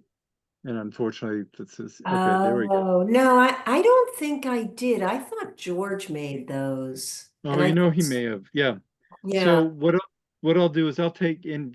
So that means it may not necessarily be a file on your computer. no, I wouldn't have that. Okay. So I guess maybe, and you have color scanning abilities. Yeah, can't we just scan yours Yeah, and that's what I'll bring. I'll bring mine in. You and can- we'll see I if we don't can- have a you can actually- laminator. You can actually scan it and have some AI program put it into a printable document. Oh yeah, Mhm, they'd be mhm, thrilled about that. mhm. So It's, right. pretty amazing, make- actually. Well, I mean, do you need AI for that, or Yeah, do yeah, you you scan need it some into a kind of. PDF? Yeah. we Oh, could is use it? Well, not if you scan it from your. Oh no, not for my phone. I actually have the printout version. I just took a picture of the printed version that I carry around in my car. So if we scan that into a Okay, so PDF, you have it on your computer. no, that was a picture. No, of- it still has to be scanned and Yeah, then, no, I figured it's a picture of the actual 8.5 by 11. But if we Right. scan that, we'll get a much higher resolution, and we may need AI just to get rid of any reflections or something like that. But however, I think notifying the police right at the moment would be all you need to do. Okay, It's sounds good. interesting. I just pulled up OpenStreetMap, which is because it was interesting. The thing I was going to mention is we ended up with all these properties because they're really wet. So it'll be curious to see if you see any actual trails going through, because So far we don't, but I do see some like I walk by that stretch of Donnelly most days. I do see dry areas where I think we could navigate around. okay, because it's interesting. There is on what I'm looking at for OpenStreet, there is a thing called Donnelly's Trail that comes out of the Sanger Conservation Property, and then comes We down want to connect to to that. That's gonna be what's cool. that? Yeah, and We then that want to goes down to connect Hunt. the yeah, oh sorry. Yeah, and then that goes to the rail trail. And that actually seems to bypass any of the Gould properties, I think, currently, but I just don't know if it's actually going through somebody's backyard. I don't know. The Donnelly's Trail has an easement that goes sort of along those properties, and Oh, it gets a sweet. fair amount of Oh. use. Yeah, Oh, what we're okay. thinking is we could have a trail that goes from Donnelly Drive to Grand Hill Drive through the Gould properties, have it end up near the tax taken properties from not last town meeting, but the town meeting before, and Uh-huh. then cut a trail along the back there to reach Sanger, which could connect up to Donnelly, come down to Hunt and the rail Mhm. trail, and it would just add a big loop in that area. So do we have a property that comes off of Grand Hill? Yes, from the 3 parcels in a row right by Oh, that's on the backside of Grand Hill, the upside. Yeah. Oh, so that could possibly give us an ability to go into Chase from there as well. Is that correct? Yeah, we think that might work too. Oh, So I interesting. don't know if you're aware, but the area inside the Grand Hill Loop, Mm-hmm. it was a 9-hole golf course. Oh, is that where it was? Yep. Yeah. Yep.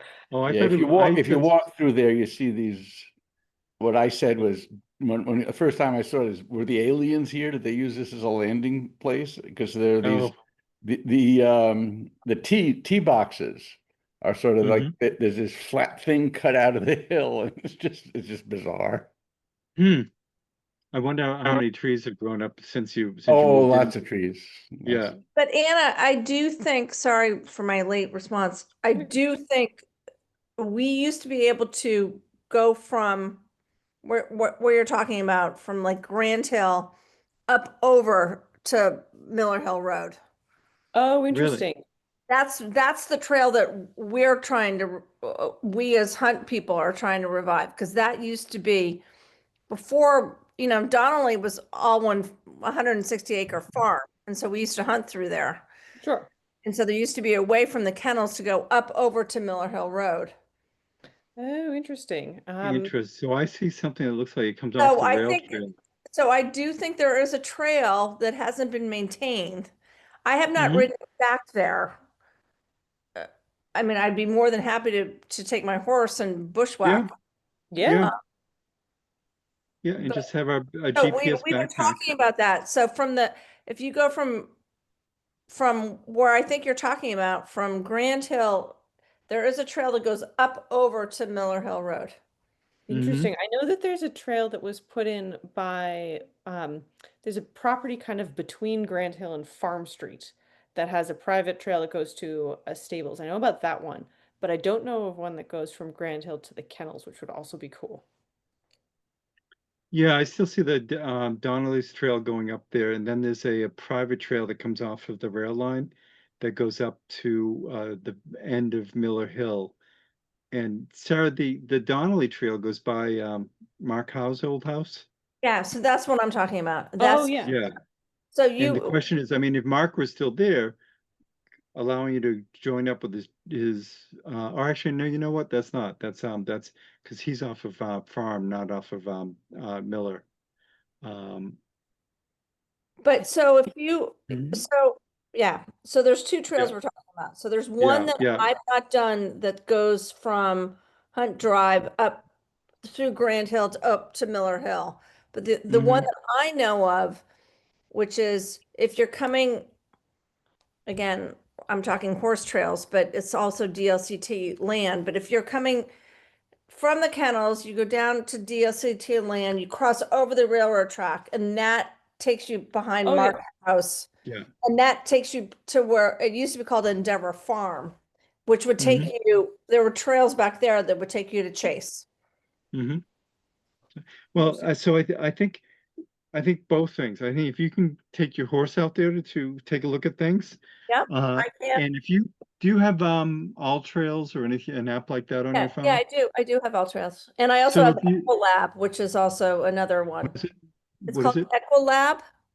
So You, either one, if one of you know, if you can basically memorialize your route? your Yeah, that'd be horse super route, helpful.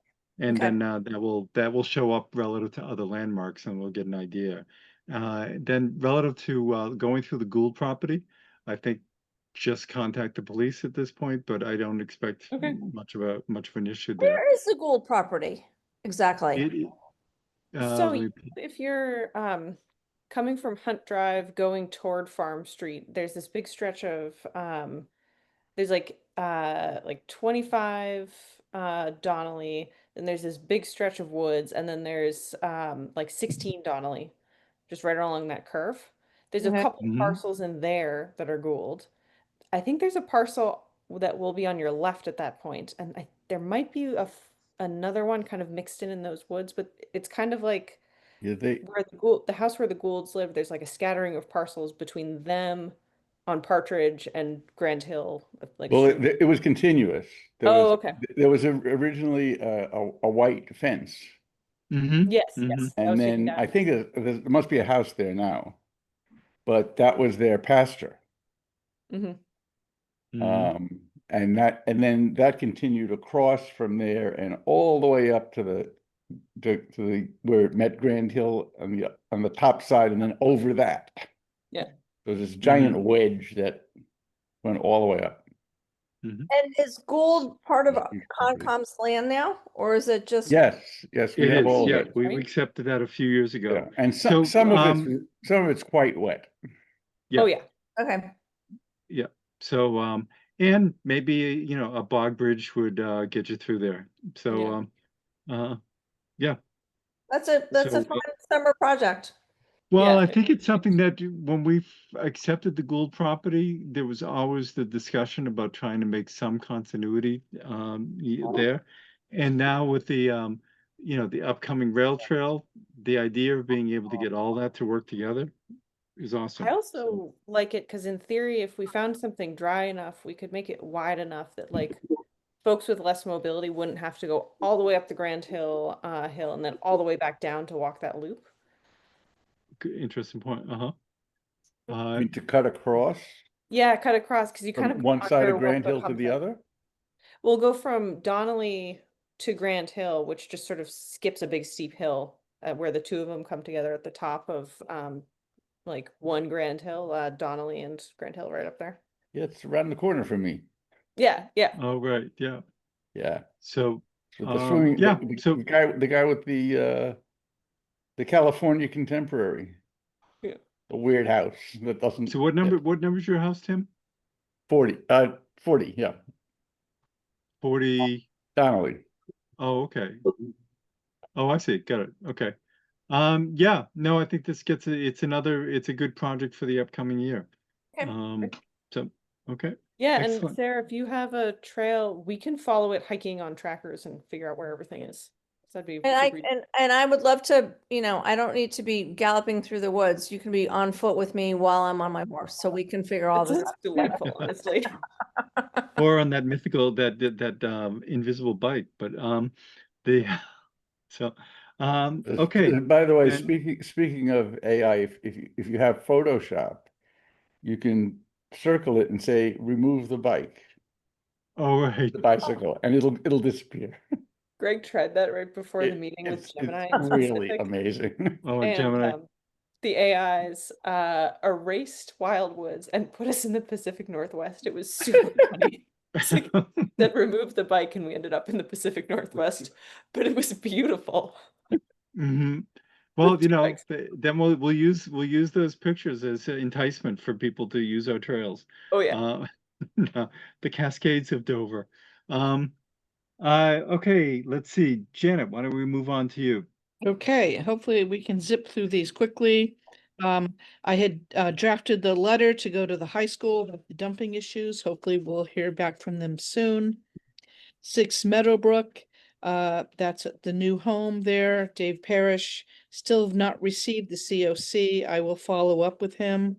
He still needs to get his signage and bounds in, but I know the house is on the market. 31 Springdale Ave. I think a letter had gone out and we asked for a 30-day deadline for them to submit a restoration plan. I don't know, Lori, if you've heard anything from them.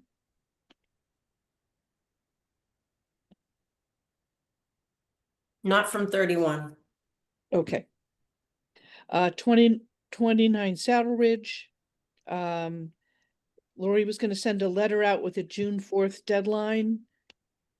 Every letter that went out had a June 4th deadline, and Deb did get back to me saying she was gonna try to get that to me this week, actually.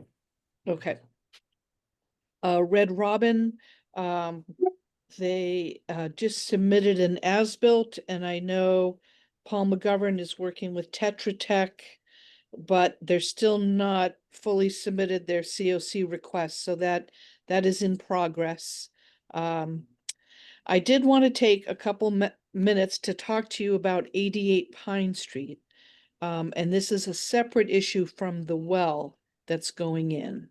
And I just wanted to get some direction from the commission about something that I had brought up when the hearing was first open.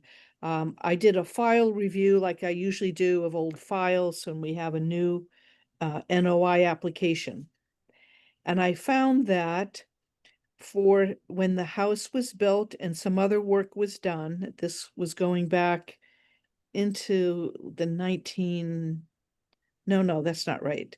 2021. Yeah, close to that. Mhm.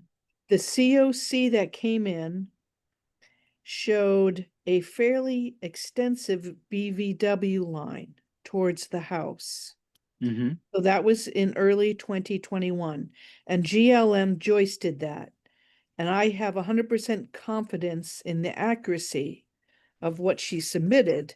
And I would have done the COC review and would have confirmed that that was accurate. So that was like, 4.5 years ago. When the new notice of intent just came in, this past January, for the well, it showed a substantial decrease in BVW. And in my report to you, I showed those two site plans side by side. So something has happened here. Either when there was a new owner, so back at the COC, the house was sold. And we have now a new site plan showing lawn in a substantial amount of area that had been BVW. And so I'm not sure, there are different ways we could proceed on this, but I also don't want to muddy the waters on the whole well NOI application, because that's gotten also kind of complicated. On that, I believe Artie is looking at seeing options to move the well further away from the stream. I think the commission felt that exercise, at least the alternative exercise, needed to be looked at, because the well is literally, 10 feet, 15 feet off of the stream itself. But we have this separate issue of what appears to be filling of a BVW or alteration of BVW to create an expansive lawn. So Janet, I saw what you'd sent, and I was what I wasn't clear on is the scale that's noted on both those plans is 1 inch equals 20. But the plans, it looks like one of them has been reduced compared to the other one. And there's the old one, the COC plan from 2021 is a smaller scale than the 2023 one. And so my question is trying to figure out whether and maybe using the existing well off a corner of the house or something like that, seeing whether or not those are. I'm not sure that. I see where you outline things in green. I'm not sure whether there's an actual difference because these things may not be. One of them may not be drawn to scale or is not copied to scale, and I think we may want to just ascertain that, before we get too involved in this. Well, so these were, so what I sent out, it's not, the original site plans was 1 inch to 20 feet. Yeah. But what was then reduced, so that's accurate. But both of the site plans that I took these from were the same scale. No, I understand that, right. I'm just trying to, did you measure off, you had the full-size plans, did you measure off like from the corner of the deck? Because I'm looking at where the BVW line is relative to the corner of the lot line. And it's based on the different sizes that I'm seeing of the plans. They don't look that far off. And I'm just curious because that's the way it approached, it seemed to me. The other thing is I'll look through, I have photos I believe I took of that property when there was a concern about flooding, that the neighbor had voiced. And that would have been around 2021 or, that period of time. I'll take a look and see if I see a change there. But Okay. I'm just a little, that's what I picked up. I'm looking at the the walkways, the patio, the extent to the BVW, the well extent to the corner of the driveway.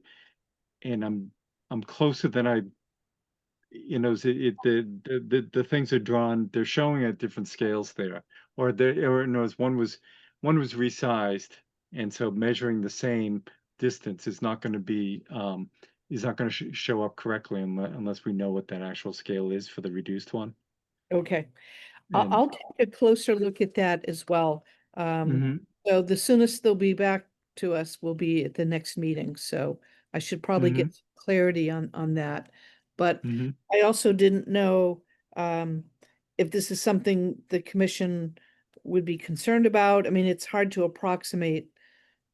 And anyways, I just wanted to bring this to your attention outside of the NOI hearing, so we didn't have any Yeah. interruptions. No, I think it's something to at least review, but I'm looking right now, the one from 2021 is showing the existing bridge they have over the wetland.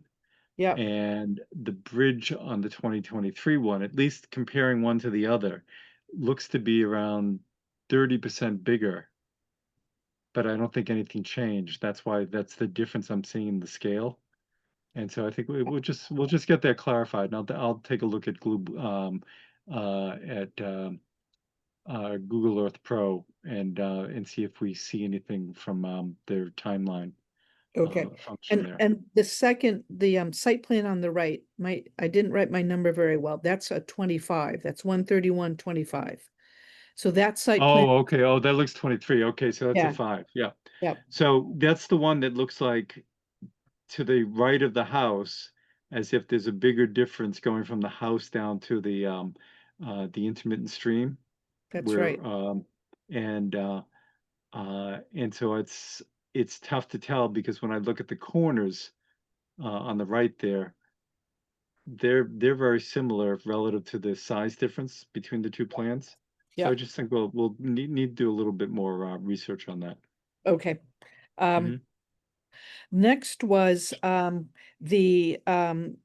had attended a recent DEP meeting, and there was talk with other agents that they have the commission sign a number of their documents using electronic signatures.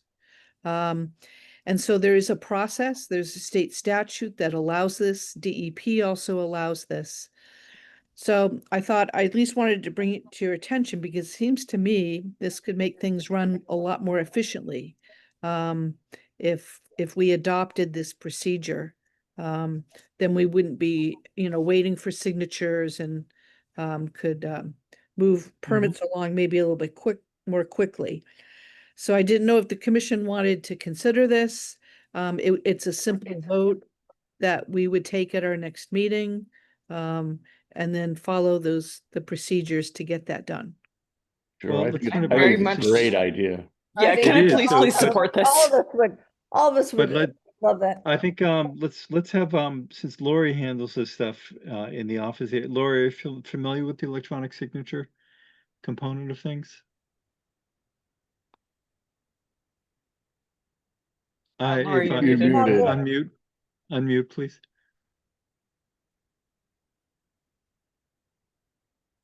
Sorry. There we go. I haven't used it for permits at all. I actually, so the example from Michelle Grisenda, I know she used it in the Middlesex registry.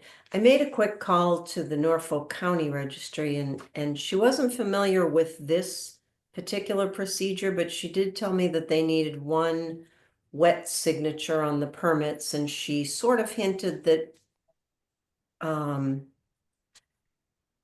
they didn't really have a set policy on what they would accept, because I talked to her about it. I said, in the past, everyone's always told me a wet signature, and they do have an online system where you can submit things online, but then we would run into a problem with paying for it. It's a Simplifile that they use, and we would have to pay for the software if we wanted to do that. That's, just to file it directly from the office. But where the applicant pays with the check, it might get kind of confusing, but I mean, Mhm. I'll take a look at this and see, So the- Janet, where was you, where did, who had you been speaking with relative to this? Alicia Gellin is the DEP Oh, wetland circuit rider. okay. And, Mhm. and we have like a agent's corner meeting. It's just a round table. But a Mhm. number of the other agents said, so the commissions have to approve adoption of the state statute. And then the town clerk authorizes or does something to approve our vote on that. And then that gets submitted and recorded only once at the registry.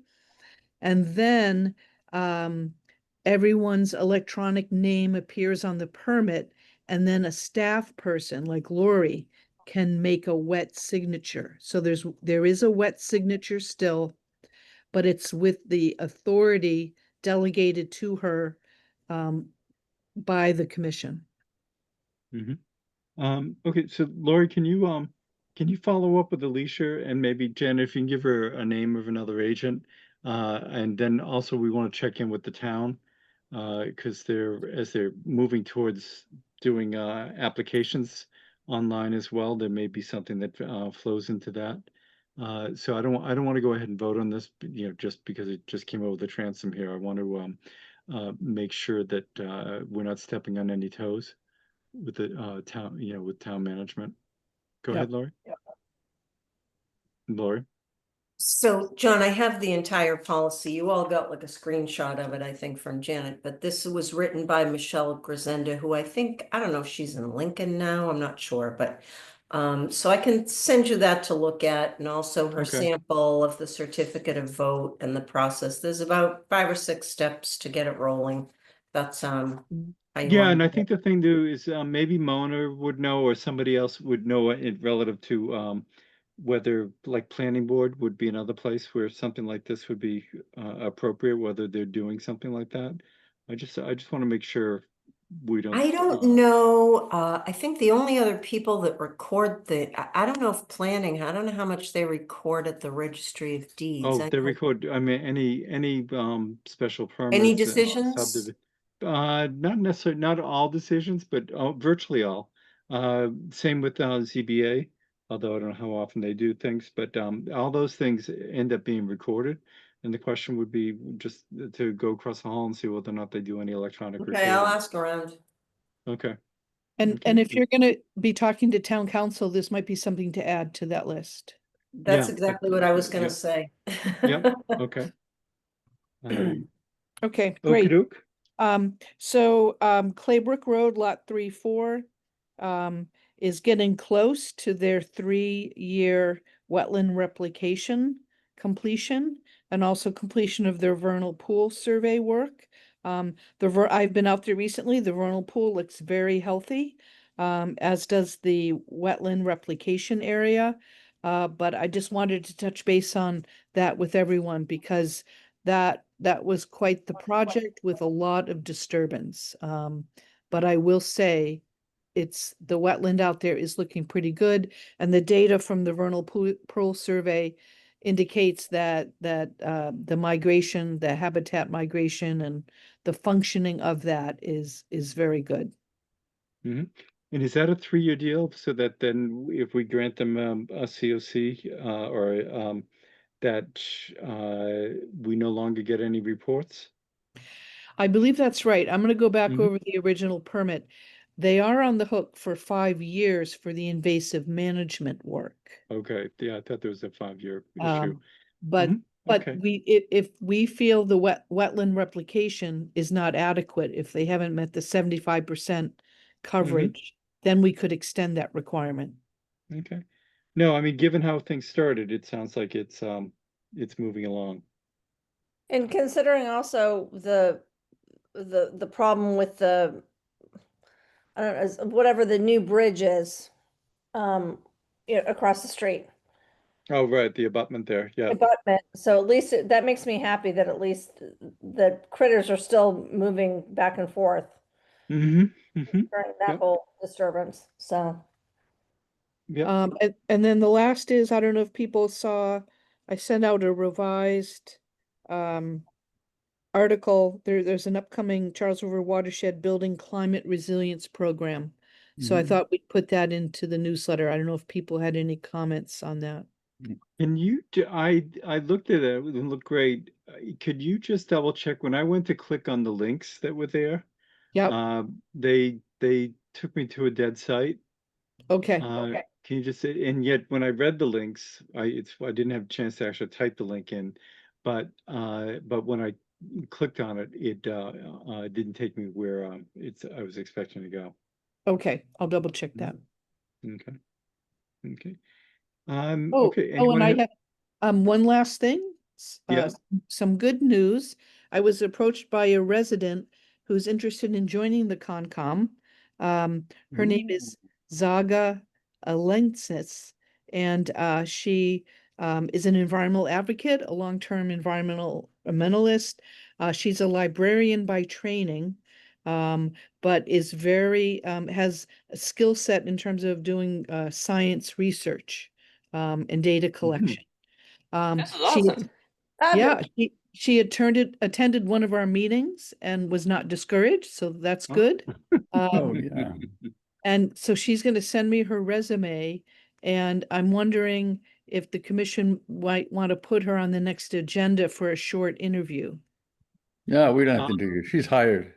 I can meet her for let's- coffee if you want. I mean, like, I will, like, any of us can, like, yeah. Absolutely. Well, if I don't want to, if she is willing to be, I mean, I don't know if she wants to. I want her to take the lead on that, and we'd love to talk to her. But I don't want to scare her off by saying, "Oh yeah, well, let's interview you, You're gonna next meet week." every single person. Right. But although we have a month until we meet her, basically. But no. So if you can, let's start with her CV, Yeah, and then see how she feels about things. okay. But Janet, And I'm what's her- around all what's- month if she wants to, What's Same her and what's your name again? Zaga Yeah. Alksnitis. It sounds very Greek. Alksnitis. She sat in a meeting a while back. Yes, she said she attended a meeting. Yes. Yeah. we need to scare her. Which is good. I'm technically our youngest member and newest member, so if she has questions on training, like send her my way. I'm happy to answer stuff. That's great. That might help move things along. Yeah. You and Sarah maybe could meet with her. Oh, Or I was Zoom. trying to type her name in, but I have my notebook, and then I have my big screen computer, and I'm using the wrong keyboard. And so, how do you? Janet, do you remember why she attended one of our meetings? Was she a butter? I think she saw one of the newsletter articles I put in was looking for new members. Yeah. And I think she saw that Yep. and then attended a meeting. So, Jenny, can you give me the spelling on that again, please? Yes, A- it's yeah. Alksnitis. First name So Zaga. Zaga Alksnitis. Yes. Okay. Great. Thank you. That's it. for me. Library. Yeah, got her. So I have Janet, one last thing. Oh, go ahead. I was gonna say, Janet, the only thing, and maybe I missed it, I think you skipped over 14 Rural Drive as your agent report. Um, did- yes, so Lori said that she had sent that letter out and they were hoping to meet the deadline of June 4th with that restoration. Okay. Mhm. So Great. that would, for the next meeting. Yeah. Okay. So, is there anything anyone else would like to bring up, Anna? Yeah, last question. Janet, on I think 138 Center, right near where we're doing the trail, when Rick and Greg were out, they were pretty shocked at the trail clearing right up to what they saw as standing water and wetlands area. Have we been out recently? I feel like you visited them, but I don't know if we've already dealt with this or not. I'm trying to think if that rings a bell, that there's been no formal permitting. And what the concern was from the street, you could see some clearing. Well, it's actually when they were walking the trail behind, they saw that they'd been clear cutting to the property edge and maybe past, but the important thing was the wetlands came up to the property edge. So, I mean, I can send you the photos, but I wasn't sure if you'd already visited them. No, I don't think so. So if you can send me the Okay. photos, that would be great. So is 138 like across from Snows Hill Road going into Wild Woods? Is that what? It's not quite across from Snows Hill. It's where we did the permit that had the property had been on the market forever and ever, and they had just a culvert and already in place, and like a culvert, and they needed Oh, to do their right. driveway. Yeah, and they were building the It's single Cooper family home Leaf. behind. It's Cooper Yeah. Leaf. That is where Greg inferred tonight where that property is. Oh, right, right. Property Okay. that's going, so, yeah, that's exactly. That's right. So they have an active permit. They were approved for the project. I did a pre-construction meeting out there. That's right. We've talked about that in the land management meeting. But if you can send me the photos, I'll follow up with the project manager for that. Okay, yeah, sounds good. We also had minutes. No. Yes, we had Did we? minutes, Yeah. but I don't think we've approved them yet. No, from 11/8/23. So the minutes No, were I on thought my we- draft agenda, but somehow when I Yeah, get on the did the agenda. agenda, the final, the minutes didn't make it on there, so I don't know if you. Oh, I thought we had approved those for some reason last time. No, We did. we delayed them again. Oh, Mm. oh, And Okay. I can vote on They're- them, but I can't tell you anything about them because I wasn't there. They're not listed on the agenda, though, I can tell you that. I Oh, just okay. noticed that tonight. oh, okay. Well, then Somehow, let's, but somehow I took them off when I was revising the okay. agenda. Well, let's, if we can get them onto the next meeting agenda. And, But I did get one other thing. Can I ask yeah. you? Yeah, go ahead. So after the agenda was finalized, I got Paul's estimate for peer review at 90 Claybrook Road, and I did send it out to everyone. Yes. Mhm. Do you want to talk about it, or do you want to So prove that's, it, or? if I, from your emails, didn't the homeowner respond pretty favorably to that? Did she? She was copied on it. I don't. Oh, I think thought she we- responded, and I thought she was gonna come in with a check or something. didn't- maybe she did. I don't know. I've had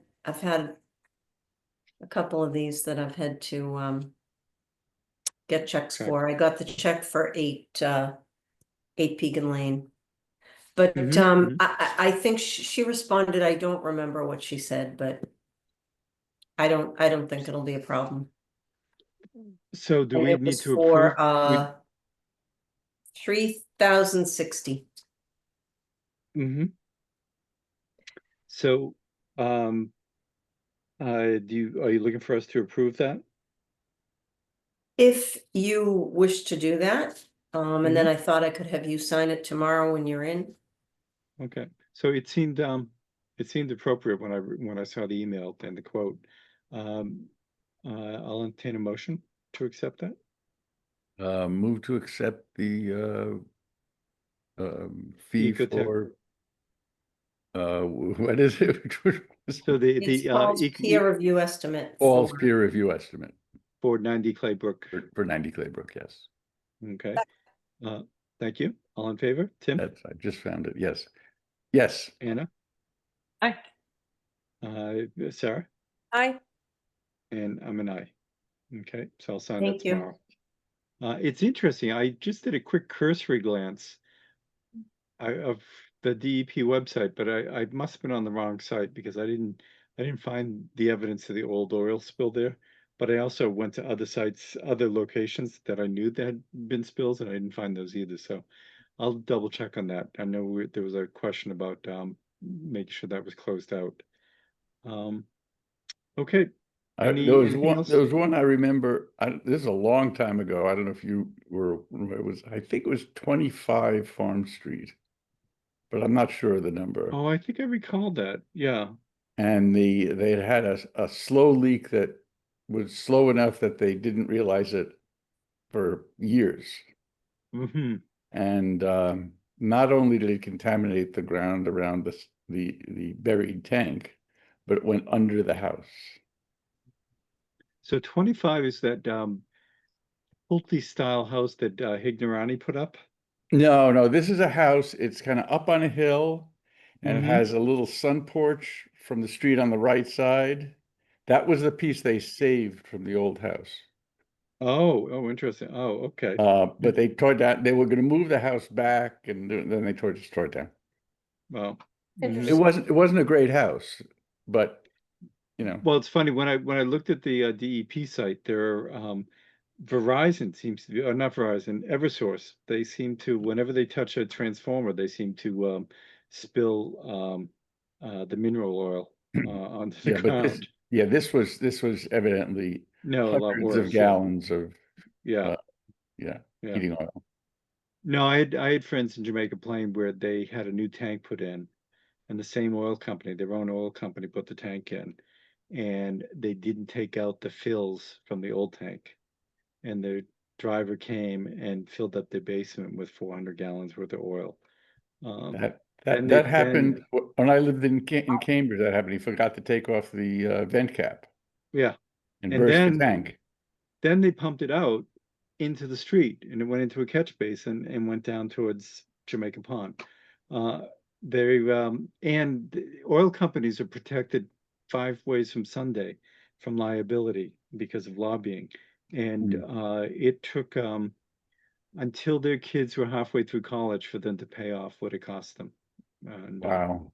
yeah, You can actually get an insurance rider on your property. you can't. Yeah, it didn't And exist back then. That And came in. it's like $100 a year, but it will Yeah. protect you from hazardous material releases. So it's a good investment. Oh, Yeah, absolutely. that's actually So really if you, good, 'cause I'm about to. yeah, if you have my oil, homeowner's insurance. yep, Wow. that's what it is. And they're required since 2011. The state, any insurance company that does homeowners in this state is required to offer that to you at a reasonable rate. The other thing is you can also change your oil tank to a Roth tank, which is a double tank and has a plastic tank inside, and it comes with its own $1 million policy. So And who offers They- that? Through your oil company, or is that something that you you? can get it through your oil company, or you can talk to me because I know I have a guy who does it a lot cheaper. But yeah, that's it's a tank that is available for people to buy and just get installed, and fully approved and everything like that. So and I just changed mine last year with I think I found my tank is so old. They found a screw in the bottom of it, which was used by my previous homeowner, which was I've lived here for 30 years, that to stop a leak apparently. Hmm. Oh, gee. Wow. Yeah. Was it a buried tank, John? No. It Oh, was good. I originally had we moved into this house. There were no storm windows. They raised 14 kids here, and they had double oil tanks just to keep, to throw heat out into the sky of Dover, apparently. And so changed a bunch of things and, dropped down to one tank. And then I just got the updated tank last year. So it's, and that way, and then that's just double duty. It's $100 a year for the homeowner's insurance, and that company has a $1 million policy as well. So, and meanwhile, 4 other states in New England, you pay a penny a gallon more, and the state comes in if you have a leak, and they take care of everything, and it's a $500 deductible. But in Massachusetts, oil companies cried that they were competing against natural gas, and they were able to lobby, and they can't. They can cause all sorts of damage and able to walk away from things. It's amazing. So, okie doke. Well, hearing no objections, tonight's meeting is adjourned. Thank you, everyone. Thank you. Night. Thank you. Night all. I will reach out to you and we'll go on those trails. Yeah, sounds great. Yep. Yeah. Bye-bye.